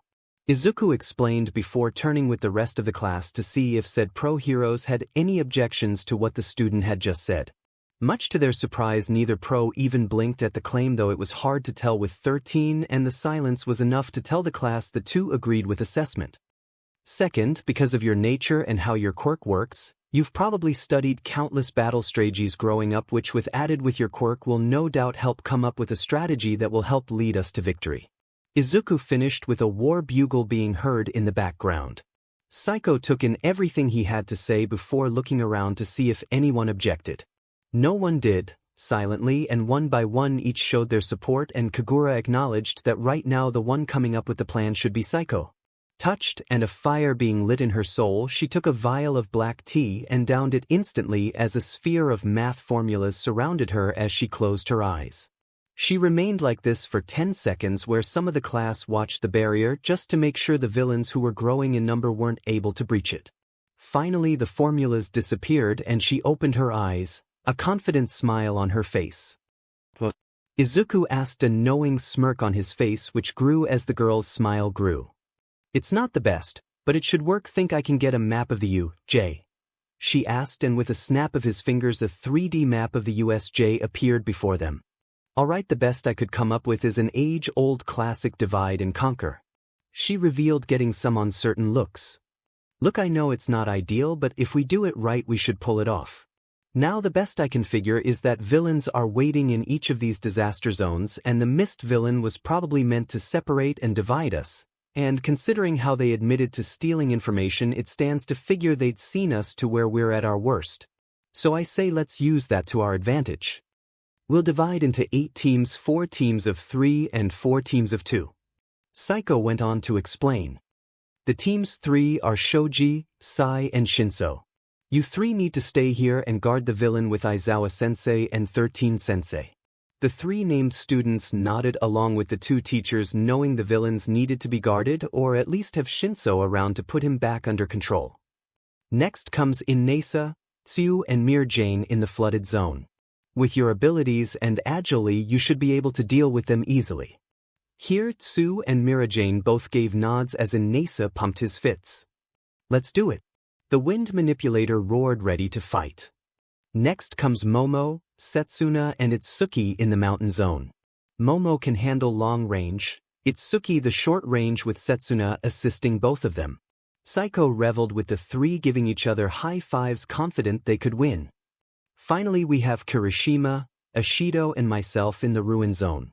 With my heightened intelligence along with their teamwork we should make quick work of the enemy, Psycho said, revealing the last of the 3-man teams. Oh yeah, just say the word and I'll show those villains how real men act. Kirishima yelled. Yeah, just tell us what to do, Seiki, and we'll do it. Mina cheered, getting a smile and nod from the girl before moving on to the 2-man teams. Now for the first 2-man team, it'll be Midoriya and Bomb. The 2 of you together should be able to take those down in the plaza, even the villain with the hands and the bird creature. Psycho started off with the most obvious choice, naturally. was all the undead boy said with Cherry's smile that of absolute BLD lust. Next comes Nikos and Mikazuchi in the downpour zone. You both excel at long and short range, and there should be plenty of material there for the two of you to fight with. She went on with both girls stood by each other and banged their weapons together. Next, Tokoyami and Matoi in the landslide zone, with Matoi smirking and Tokoyami giving off a nod with Dark Shadow letting out a laugh. And finally Ilaric and Todoroki in the conflagration zone. She brought out of the last of the matches but sounded a lot less sure about this one, and it wasn't hard to see why. At first glance it seemed like a no-brainer. Send the son of the greatest fire quirk hero who work lets him use fire as well into a fire-based zone would be obvious.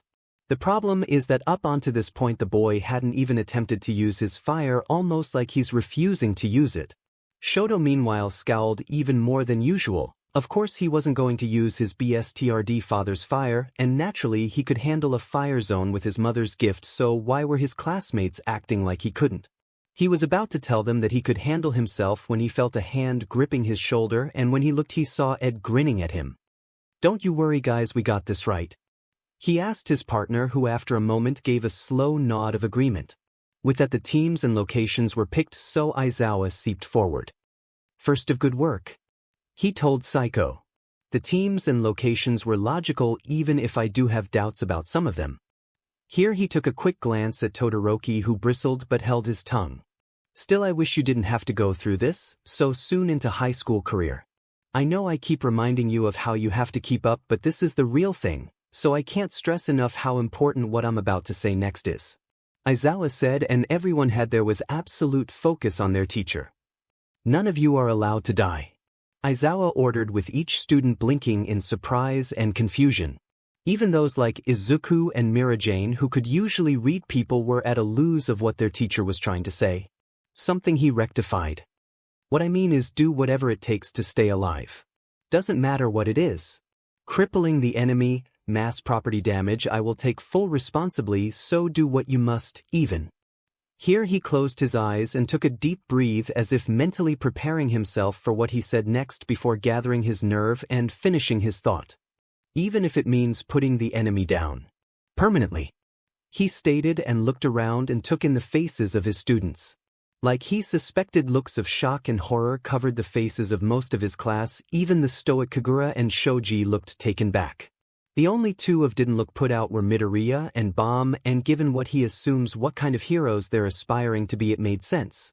Raising his hand, he stopped any objection before they could start. "Look, I am not saying you should go out killing right out the gate. Many of you have, I'm sure, have sworn to never take a life as a hero, and that is very admirable." Here many of the class heaved a great sigh of relief. "However, if you want, kill even if it means your death, but consider the fact that it won't always be just your life on the line. Teammates, other heroes, and especially civilians, the time may come where you have to do what you deem monstrous to save lives." The speech may have resonated with some, or at least got them thinking, but others still looking deeply troubled, causing him to sigh. "Remember, you may be aiming for the title of heroes, but at the end of the day we're still only agents of the government, and that you may be ordered to do such acts. Just something to keep in mind," he said before turning to Izuku. "Open the portals," he ordered, with Izuku nodding, and a snap of his fingers 8 portals opened, each leading to a different disaster zone, along with 8 flying creatures from the battle trails. "Figured I could keep an eye on things once Cherry and I finish up down there," was the answer to the unasked question. With nothing else holding them up, the class divided into their groups and stood in front of the correct portals, sharing one last look around, exchanging looks and nods. "Best of luck," Aizawa wished for them before stepping through the portals, each closing a second later. Not even 5 seconds later, the sounds of screaming and battle filled the building. With that done, Izuku turned to Cherry, a matching pair of grins on their faces. "Well, shall we go?" he asked, snapping his fingers. The barrier started to glow brightly, and before the villains near it could act, it detonated, blasting them back and down to the others, battered and unconscious. With that out of the way, Izuku and Cherry were about to head into the fray when their teacher stopped. "Midoriya, Cherry," he called out, and when they turned they saw he was glaring at them, his quirk active. "I know what I said, killing, but that's only if there are no other options," he reminded them, his glare narrowing. If you actually take a life, and I suspect for even a second it was because of anything other than necessary, I will make sure you're taken in with the rest of these villains." He swore, his eyes now glowing bright red. "Are we clear?" The two childhood friends simply shared an amused look before looking back at their teacher and speaking as one. "Crystal."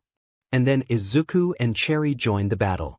Taking a running front, the pair jumped into the air, with Izuku summoning his mic along with 7 large fireball launching them at great speeds. They detonated on impact with the ground, causing the villains to scream and scramble as 7 large fires and smoke surrounded the area. But it wasn't the end of it. With a closing of his hands, each of the fires spread and formed in cages, the villains capturing dozens of villains in each of the fire prisons.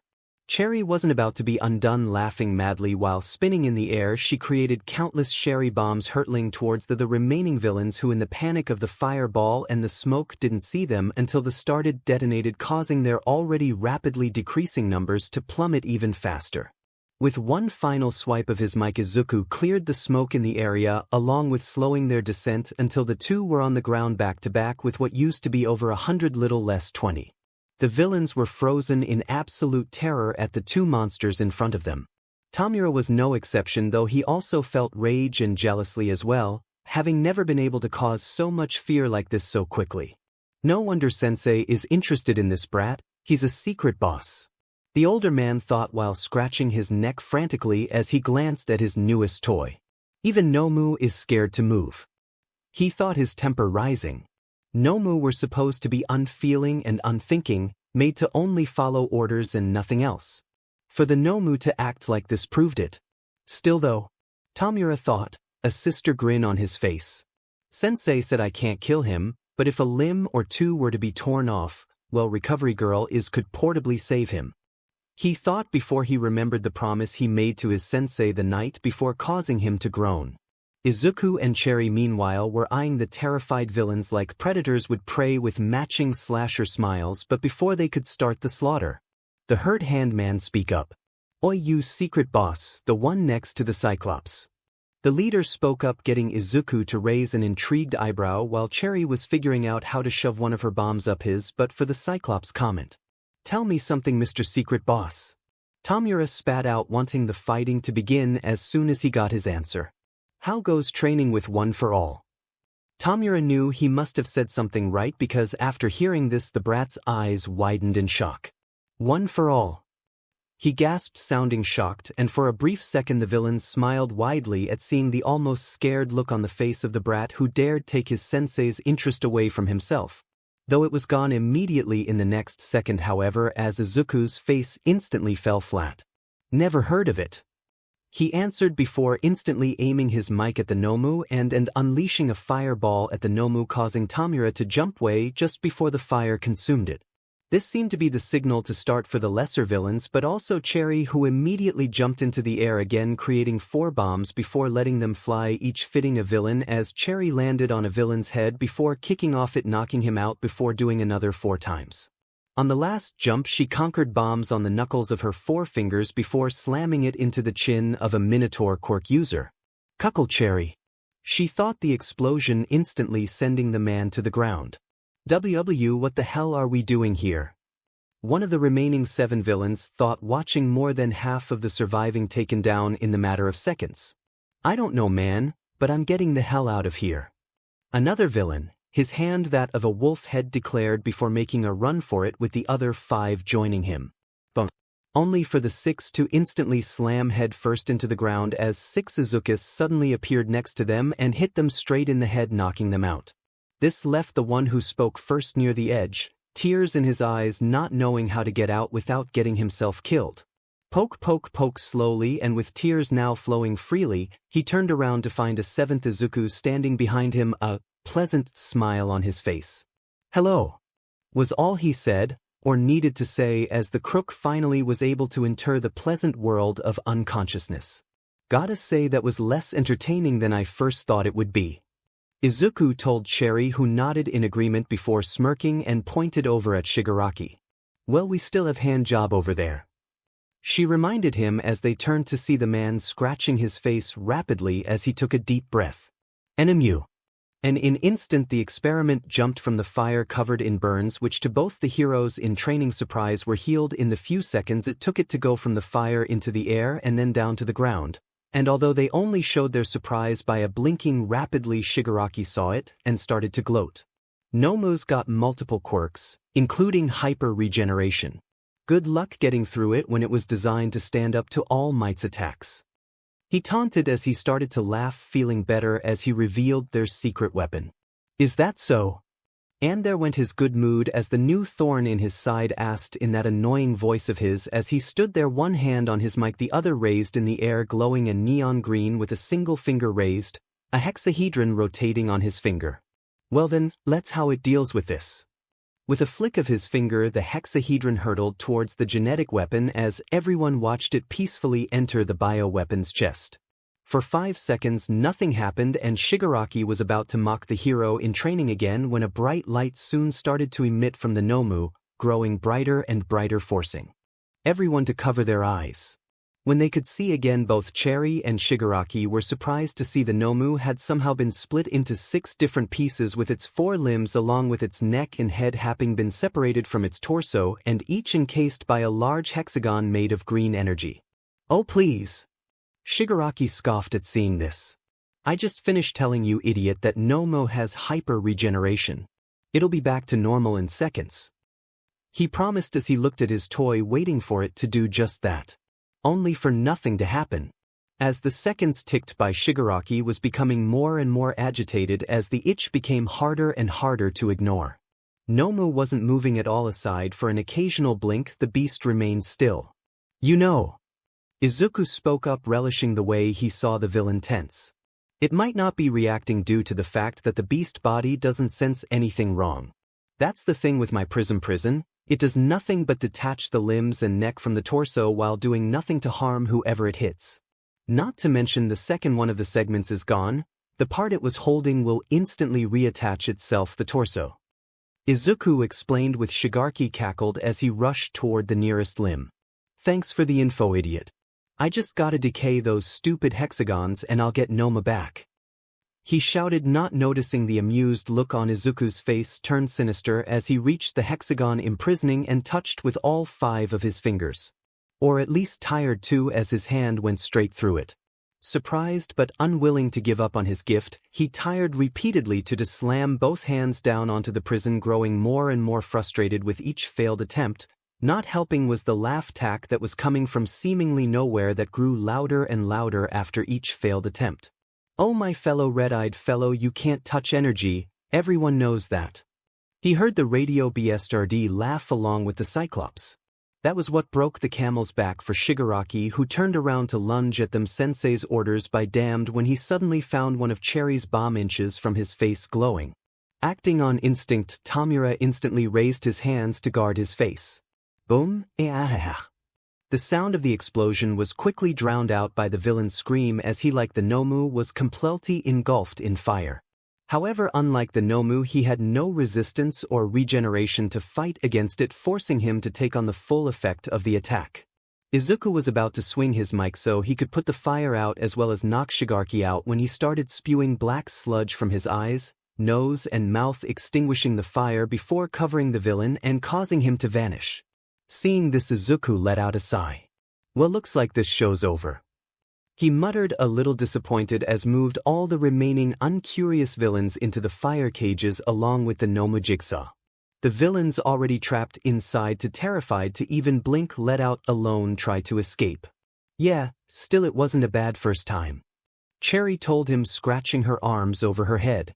Come on, let's head back up, she said, pointing to where their classmates were, with Izuku nodding in agreement. When they made it to the top of the stairs, Aizawa was there waiting for them. Well, teach anything to say? Cherry asked with a challenging grin, with the underground hero simply giving a lazy blink. Honestly, I expected worse, the teacher admitted, ignoring the slightly insulted looks on his students' faces. He walked back to where the others were along with 5 centaurs created by Sai, who walked up with a smile. Izuku, Cherry, it's good to see you both unharmed. He greeted them with Mizo nodding and giving them a thumbs up. Thanks guys, Cherry told them before turning to Shinso with a grin. What, nothing from you? She asked with the brainwasher snorting. Like there was any doubt you two would have any problems with low levels like that. He responded with Cherry giving off a arrogant smile and nod. Still, maybe we should send these two to help the other students. 13 suggested with Aizawa shaking his head no. It's best if keep them here. We don't know what else these villains could have planned, and sending them out unless we know they're not needed is illogical and wasteful. Aizawa countered before looking around watching and listening to the sounds of battle going on. Besides, we'll be able to take a look at what's going on in real time. Izuku revealed his mic growing red before a red beam was blasted into the air and screens appeared showing their fellow classmates fighting against the villains. However, there was a problem, as instead of 6 screens there was only 5. Where is Ilaric and Todoroki? Aizawa asked, turning to his student, a hint of worry in his tone.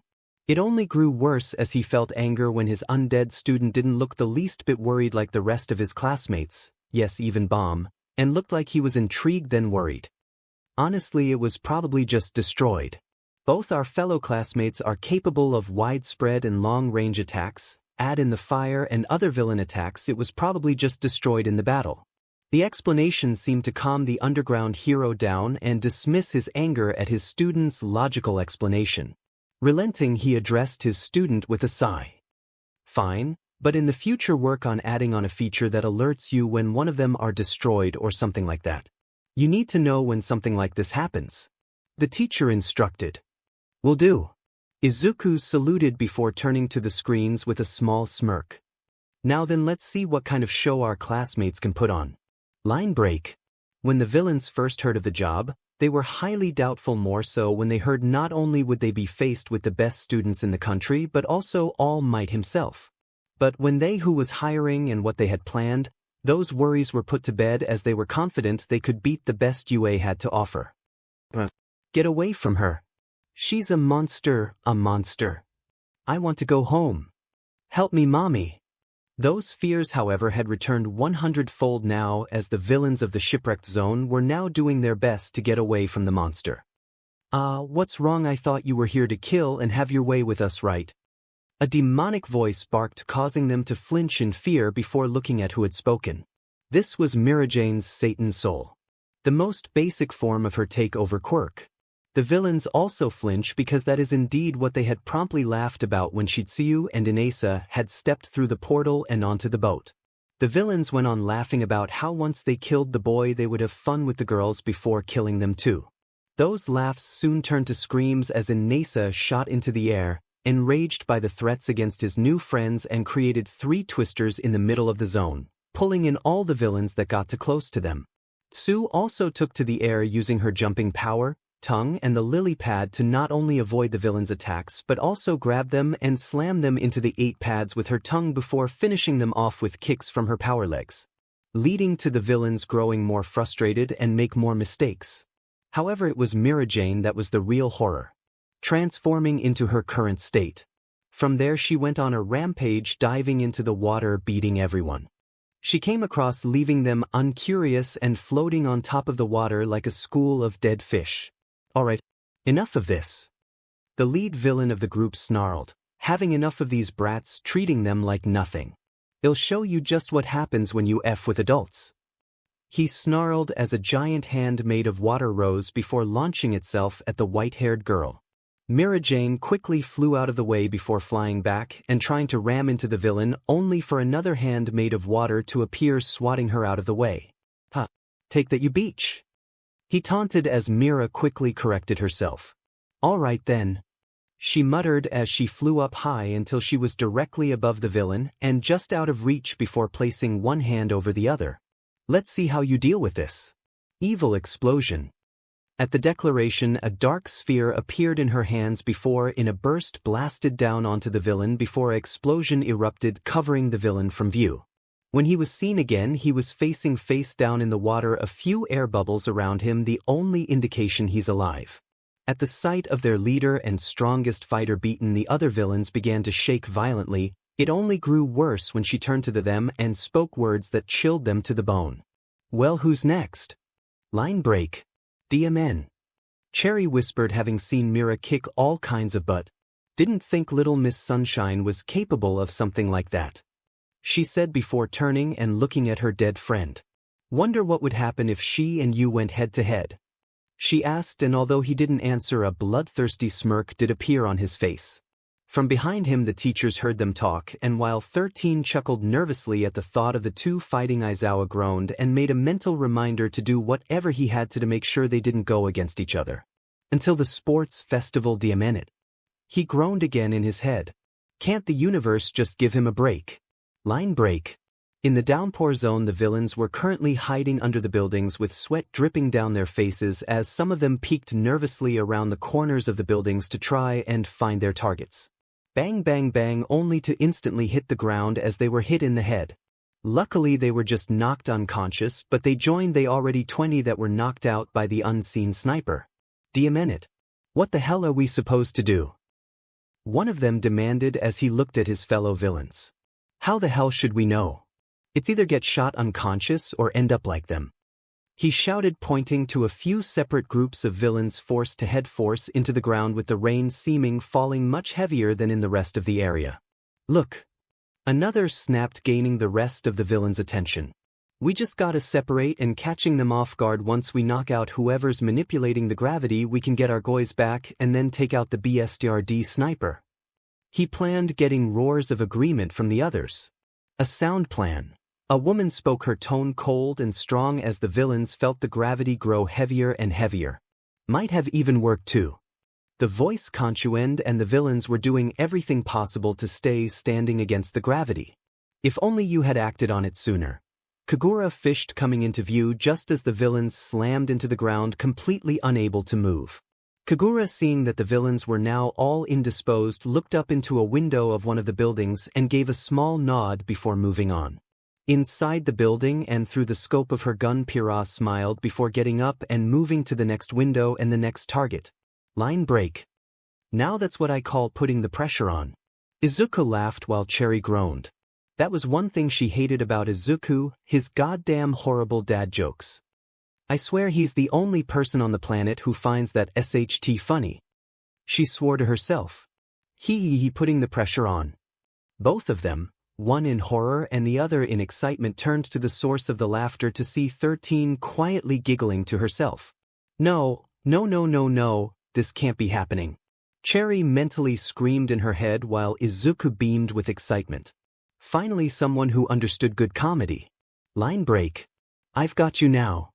A villain with bear claws shouted as he charged towards Psycho, who was busy cutting down another with her rapier, only to instantly be slammed into by Kirishima.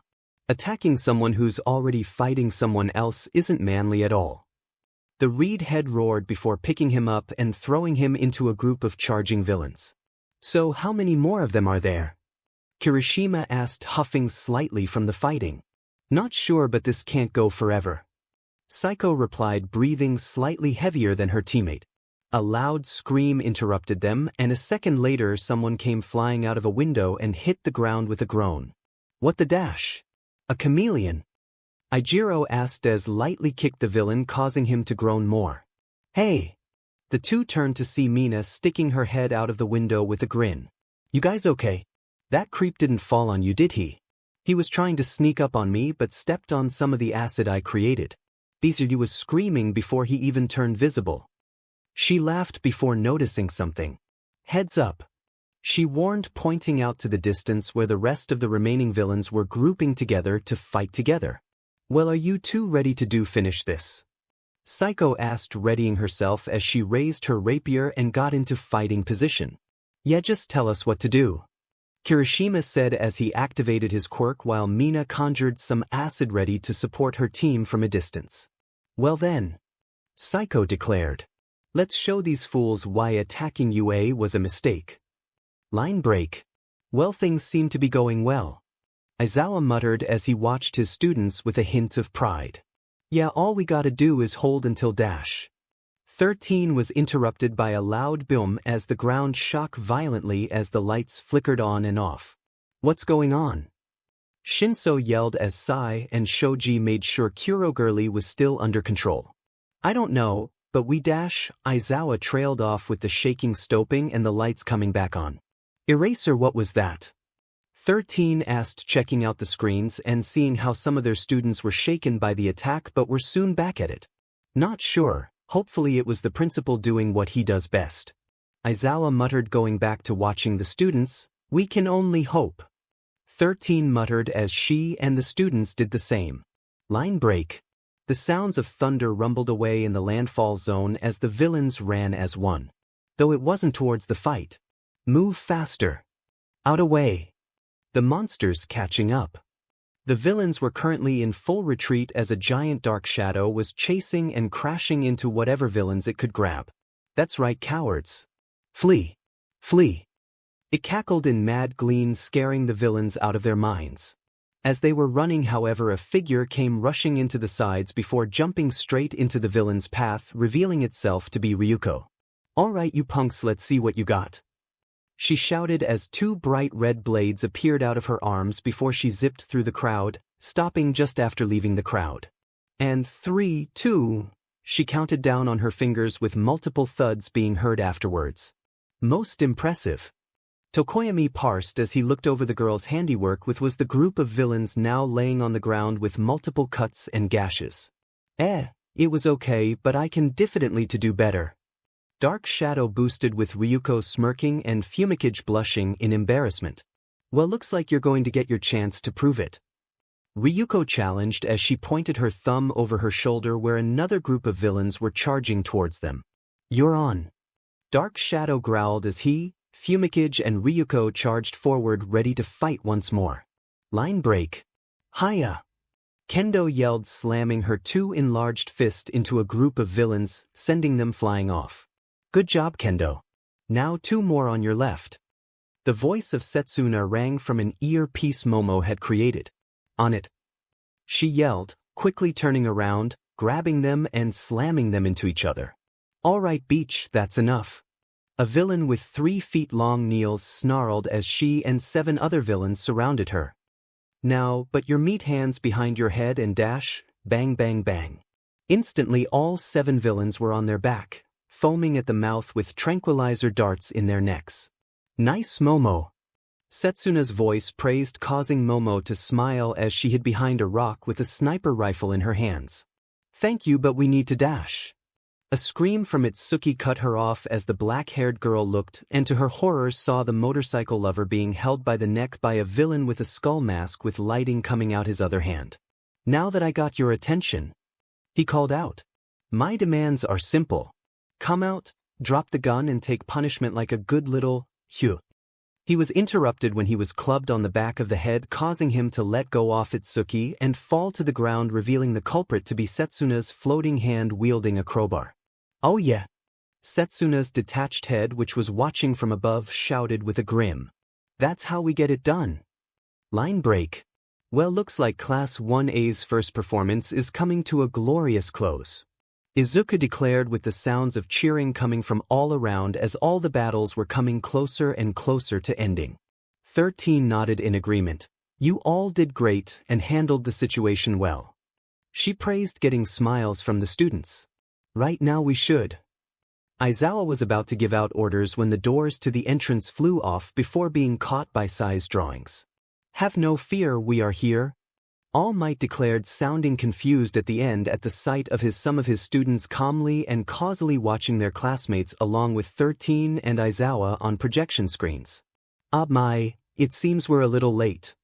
Principal Nizu remarked as he, along with the rest of his staff, appeared looking around for any dangers. Principal Nizu, sir, what's the situation with the bombs? 13 asked, with her boss smiling reassuring at her. No need to worry, the threat's been taken care of. Amazing what can happen when a genius, a symbol of peace and a robotics expert join forces, isn't it? He laughed, and 13 was about to ask what he meant by that when Recovery Girl spoke up. Enough.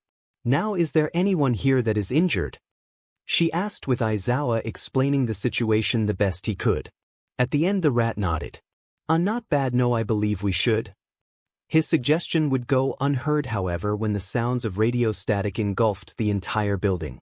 Young Midoriya, what is the problem? All Might started to ask, only to or it to finish it in a meek voice as he took in the sight of his student. The boy was twitching violently, flickering rapidly between himself and some kind of terrifying beast. His teeth linking together and his eyes burning a bright red with dials as the pupils. Everyone, even Cherry, who had never seen him like this, was terrified but had no time to even question what could cause such a reaction like this. Help! This desperate cry instantly caught the teacher's attention, and the sight made Izuku look like nothing. Edward Elric was covered in BLD with several holes still leaking out BLD, his breathing as each step seemed to take everything he had. The worst part, however, was his right arm, or rather lack of, looking to have been torn off at the shoulder and then crudely and quickly cauterized. Todoroki was flung over his shoulder, a deathly blue with ice covering his body. All Might and Recovery Girl was by their side in an instant, and seeing that help was there, the last of the blonde boy's energy seemed to leave him, causing him to collapse with the pro catching them. Young Elrisiaung Todoroki. All Might muttered, holding them in his arm like they were porcelain dolls as his eyes filled with tears. Who did this to you? Line break. Well, that seems to be the last of them. Ed grunted as he slammed his gauntlet into the last of the villain's guts, causing him to wheeze and hunch over. You done over there, Todoroki? He called, looking over his shoulder to his partner, seeing him breath a little heavy with his breath being visible despite the flames that surrounded them. I'm fine. The dual-haired boy confirmed as he looked over the villains he had captured with his ice, some of which were already halfway free due to the rapidly melting ice, causing him to add another layer, freezing them up to their necks with more ice covering his body. Damn it, he thought. I managed this without using the BSDRD's fire, but I still need to make my mother's ice stronger, so it can handle situations like this. He thought with a grimace before turning to the blonde. Let's get out of here and meet up with the others. If each group is like this, then they're bound to be done by now too. The dual-haired boy suggested, with the golden-eyed boy nodding with a grin. Oh, leaving so soon. But the fun's just begun. A robotic voice cackled sadistically, with the boys freezing at the sheer malice in the tone. From behind them, one of the burning buildings collapsed, knocking up a wave of dust before as two glowing, green eyes emerged in the distance. So what do you say, boys? The source of the two eyes asked again, stepping out of the dust. Wanna play? If the two were frozen before then, now they were absolutely paralyzed. Essa Shoto. Ed quivered, true fear entering his voice. Tell me that's not what I think it is. He pleaded, only for Shoto to frantically shake. There's no mistake in it. He whispered, almost afraid to be heard. My father made sure I would recognize one. He answered, his tone already defeated. It's a Robo-Fizz. Robo-Fizz, a series of robotic monstrosities modeled after a world-class assassin. These bots were responsible for the deaths of hundreds of civilians, villains, and heroes alike. Made to order and won't stop till the target's killed or the machine's destroyed. Well, boys, are we gonna do this or what? Because this thing, he said, raising up the flying creature Izuku created before causing it into paste, was no fun at all. He grinned evilly at the two boys. This snapped the two out of their funk. With Izuku's creature gone, they were effectively on their own, meaning they could either run and try and hide until backup arrived, or fight and try put this bot into the ground. Sharing a look, the two looked into the other's eyes for the briefest of seconds before giving each other a small nod of acceptance. Seconds later, Robo-Fizz was forced high into the air to avoid spikes made of ice and concrete before extending his robotic arm and twisting it around a building. Heat doing absolutely nothing to it as it sprang towards the two students at great speeds, narrowly missing them as they jumped to either side, with Robo-Fizz landing on its face before pushing its body back into the air and grabbing his feet with his hands, with spikes growing out its back before spinning on like a wheel at great speeds towards Shoto. The fire and ice user wasn't about to be hit so easily, though, as with a wave of his hand another giant wave of ice was formed, diverting the killing machine onto the sides of the building before jumping to another building and heading back towards Shoto, who was preparing another wave of ice, only for a giant concrete fist to slam into Fizz and send him through several buildings. You okay, Todoroki? Ed asked, running over with the half hot and cold by nodding. I'm fine. He managed, despite the fact ice and frost were now prevalent on his arm and leg. Before he could call him out on it, the malicious laughter returned. Not bad, Shrimpy, not bad at all. The robot laughed even more so when it saw the pissed-off look on the blonde's face for the short comments. But let's see how you deal with this. It challenged before its mouth unhinged and took a giant bite out of one of the burning buildings, its checks bulging like crazy before starting to spin like a wheel towards the boys again. This time, however, a torrent of flaming shrapnel and debris towards them as well. Working together, the two managed to create a massive wall of ice and steel, forcing the robot into the air where it dodged another massive spike of ice before landing on the other side. Oh, so close, but that only counts in horse shows. The clown laughed further, enraging the blonde. Oh yeah, you mechanical beastie, well just you wait until we rip that head off your stupid body. Ed warned, causing Frizz to laugh again. You're going to rip my head off? With a partner like that? Frizz asked, a smug smirk on its face as it pointed towards Shoto, who to Ed's horror was laying on the ground, his body completely covered in ice with his skin a pale blue. Well, looks like it's the end for him. Let's put him out of his misery. He cackled before firing off another round towards the downed boy. Ed watched all of this in slow motion, the words of his teacher blaring through his ears. None of you are allowed to die. Do whatever it takes to survive. Sorry, Mr. Aizawa, but it looks like I may not be able to follow that order. Ed thought, rushing to protect his classmate. There was no time to throw up a barrier, no time to throw him out of the way or anything else logical. The only thing he could do is place himself in front of the downed boy and waited for the barrage. The pain was unlike anything he had ever felt. Burning and razor-sharp shrapnel tore through him, with BLD bursting out of the newly created holes in his torso. However, he kept silent, biting his lip the hardest he ever had. He glared defiantly at the laughing robot, refusing to give it the satisfaction of hearing him scream. Shoto could only watch in horror as Ed fell onto all fours with the robot standing above him, laughing and gloating. I could do it, he's distracted. Shoto thought. If I use my left side. He thought with more than a little scorn. I swore I would never use it. He continued to stare at his left hand. But if Elric is willing to do this for me, he thought, a heat starting to gather in his arm, then I can do this for him. He thought as flames started to flicker on his arm. Good, Shoto, finally done with your little rebellion. At the moment, everything seemed to melt away as the fire surrounding him gathered and morphed until it was in a giant, monstrous version of his bastard father's face. You finally accepted your mother's ice wasn't good enough, that SHE wasn't good enough. The voice seemed to mock. Shut up. Shut up. Shut up. Shoto screamed in his head at the monster, knowing full well his father wasn't actually there, but still felt his anger boil. My mother was and is and always will be far greater than you could ever be. He roared at the flames, getting mocking laughter in return. Superior to me. The woman who did nothing as I brainwashed her parents with empty lies. The woman who let me abuse and discard your worthless older siblings while doing nothing to help them, especially that worthless prototype Toyua. The flames continued to laugh, with Shoto growing angrier and angrier with each word, and knew what was coming next. The very woman who attacked and permanently scared the only child that still foolishly loved her and who has yet to visit her in that mental hospital I put her in to this very day. At that instant, nothing mattered to Shoto Todoroki more than to get rid of the monster in front of him, so with an inhuman roar the area was covered in ice. The result was nothing but Shoto laying exhausted on the ground and the fire looking down at him in disdain as it started to fade. Foolish child, you should know that ice is worthless against me, just like she was. He continued even when half of him was gone, having just enough time to send one final message. You my fire, Shoto, and save that worthless classmate of yours and prove you're better than him and all the rest of your classmates. It's what you were created for. And like that, Shoto was back on the ground with Ed kneeling in front of him with that demon clown still laughing. Looking at his left arm, he felt nothing but disgust as he slowly put it down and felt the rest of his fight and energy leaving him as the world started to grow dark. I'm so sorry, Alaric. He thought his last sight that of his partner spewing BLD but looking at him and calling out to him in concern. I'm sorry. And with that, Shoto lost consciousness. Todoroki. Todoroki. Wake up, man.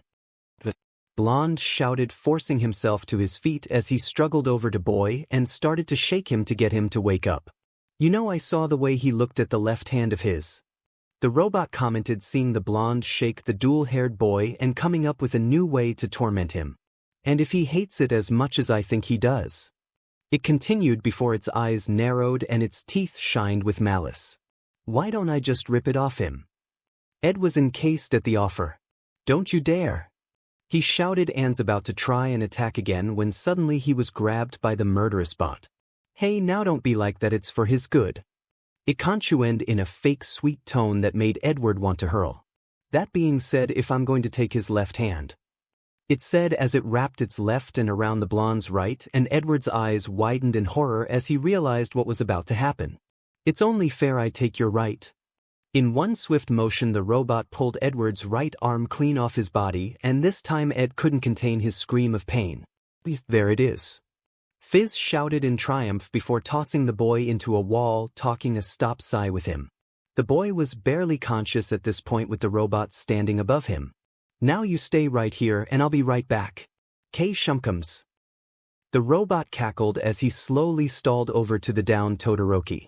Ed watched with half-lidded eyes. Calm on, think his life is on the line, you need to think. He thought desperately before looking down in defeat as he noticed his new arm fall, gushing who am I trying to fool? There's nothing I can do. He thought, growing more and more hopeless. Especially when I can't use my quirk anymore. He thought bitterly as he stared at his now thrown-away right hand before closing his eyes. His last sight, a single spark of lighting flowing through his remaining hand as his eyes fully closed. Wait a minute. Edward thought, his eyes shooting open. I can still use my quirk, or at least part of it. He thought, his mind clearing as a plan started to take shape. My alchemy is a two-step process, destruction and reconstruction. I may need both hands for the reconstruction, but maybe. He thought before wincing at the BLD still running from his open socket. Gotta stop that first. He thought before looking over at the stop sign. That will work. Putting a piece of discarded metal in his mouth, he picked up the sigh and pushed it against the wound, screaming through the metal as he did so until he was sure the wound had been cauterized. Shakily and with a massive feeling of nausea now present, Ed dropped the sigh and spit out the metal. Raising his left hand, he gained a determined look on his face. It's now or never, he declared before rushing forward. The robot didn't even have time to react, too busy in its thoughts and torture, and sure of its victory it never noticed Ed approach until the young man had grabbed the machine's head. What the? It yelled, but it was too late because with one final shout Ed pushed his quirk to its limits, and the result was the robot being blown to scrap metal. Ed didn't seem to fully process the remains of their would-be killer was raining from the sky, or the fact that the villains that are thought enough were looking at them in terror. All that mattered was getting him and his partner to safety. So with one final push of Herculean strength, and Will Ed threw Todoroki over his shoulders and made his way to the others. Line break. After that, the USJ incident was practically over. The teachers all left to go help their students deal with the reaming villains as All Might and Recovery Girl raised Ed and Shoto to her office for treatment. Both Cherry and Izuku watched this with frowns. Not going to offer to help Izuku. She asked quietly, not her usual self from seeing her classmates like this. I don't have anything that can heal something like that. Jiru was one thing, but this is out of my depths. Izuku admitted, not speaking in his usual mannerisms nor his radio voice, showing just how affected he was at seeing people he already conceded friends like this. Cherry did nothing but wrap her arm around her taller friend, trying to confront him as both prayed to, however, was listening for a miracle. Line break. Tamura Shigaraki was in a world of pain he had never known as he laid on a hospital bed wrapped head to toe in medical gauze and casts. How is he, doctor? Sensei asked, standing above him, his tone calm as always, which pissed the would-be off at the lack of care his seemed to show him. Well, he'll live, that's about it. He shrugged. Now there's really nothing more he can note at this point, getting a growl from the young villain, alerting both older man to his awakening. Oh, Tamura, you're awake, I see, that's wonderful. For a second Shigaraki felt nothing but happiness at hearing that from his MSTR. Tell me, were you able to get an answer from Izuku Midoriya? And there was his rage building again. Of course that's all MSTR cared about. Of course that's what he wanted to know. Izuku Midoriya. Barely managing to control himself, he answered. He said he'd never heard of one for all. Tamura answered, getting a sigh of relief from both his sensei and the doctor. That's marvelous news. Sensei said, sounding more relieved than Tamura had ever heard him as he turned around and headed for the door. Well, doctor, I leave him in your capable hands. He said, and was about to leave when Tamura called out. Wait a minute, sir. Please, what is one for all? He pleaded, desperate to now know what his sensei was keeping from him. All he got was a chuckle in return. In due time, Tamura Shigaraki, in due time. And with that he was gone, leaving Shigaraki to stew in rage and jealously. Line break. UA was closed the next 2 days as the teachers held meetings as well as made sure all threats to the school were gone. During these 2 days, Izuku and Cherry not only filled Bakugo in on what actually happened but spent most of their time with Angel and telling him what happened as well. The boy took it in stride, and although he was genuinely worried at first when he heard about on the news seeing his friends unharmed and acting normal, for the most part did take away a lot of that stress. Even more so when he heard how much but they actually kicked. However, he was still kinda nervous about the two. Apparently 2 of their classmates got hurt real bad and there was really nothing they could do, and for the first time Angel could relate. Having been to exactly 0 lessons and having no idea how to counsel someone, the best he could do was support his friends and wait for them to be ready to take about it. Line break. Classes were back in session and the students were back in class, with each student seating in class quietly and waiting for class to start, with some of them taking quick glances at the 2 empty desks in the room before facing the forward and looking towards the door expectantly. This was the sight Aizawa came into. Not like I can blame them, he thought with a sigh before standing in front of them. Alright, I've got a lot to say, but first let's go over what I know you're all concerned about. He told them, getting right down to business as he shuffled through the papers he brought. Regarding Edward Elric. He started and noticed everyone tense up, no doubt expecting the worst. Which is why it came as a shock to all when their teacher smiled. Edward Elric will be rejoining us next week. He declared, truly enjoying the looks of shock, disbelief, joy, and relief that spread to the faces of his students. In an instant every hand in the class went up. Luckily he came prepared for that too. Don't misunderstand, his injuries were very severe and under any other circumstances would have died if not for his father. Aizawa clarified, confusing the class even more. And his father is? Cherry motioning with her hand for him to get on with it, something that annoyed him but he let it go. Van Hohenheim. He answered, and some of his class felt they were going to faint. Van Hohenheim was the greatest doctor in the world. Nicknamed the miracle worker, people say there's no one he can't treat. For him to be Edward's father was mind-blowing. Sir, what about his missing arm? Momo asked, concerned, doubtful that even the greatest doctor could reach an arm without any problems arising. Eraser just waved the concerns off. Don't worry, Principal Nizu said it was taken care. Don't know the full details myself, but Nizu said something about an old friend and island. He muttered, once again shocking the class and creating more questions, but Aizawa had already moved on. As for Shoto Todoroki, he began, and the class knew it was going to be bad considering his tone was colder than they'd ever heard it, and a few of them felt like they knew what was about to be said. And honestly they felt it was for the best. Due to his unacceptable behavior at the USJ and his suspected degenerating mental health. Aizawa spoke in a tone that showed he took no pleasure from what he was about to say and only did it because it needed to be done. Shoto Todoroki has been removed from Class 1A. This marks the end of Part 2 of What If Deku Became Radio Demon. A big thanks to CamDog2 for granting the permission to feature this amazing fanfiction. The link of the original fanfiction is in the description below. Please like the video and subscribe to Deku Universe for more interesting stories. Thank you and see you soon.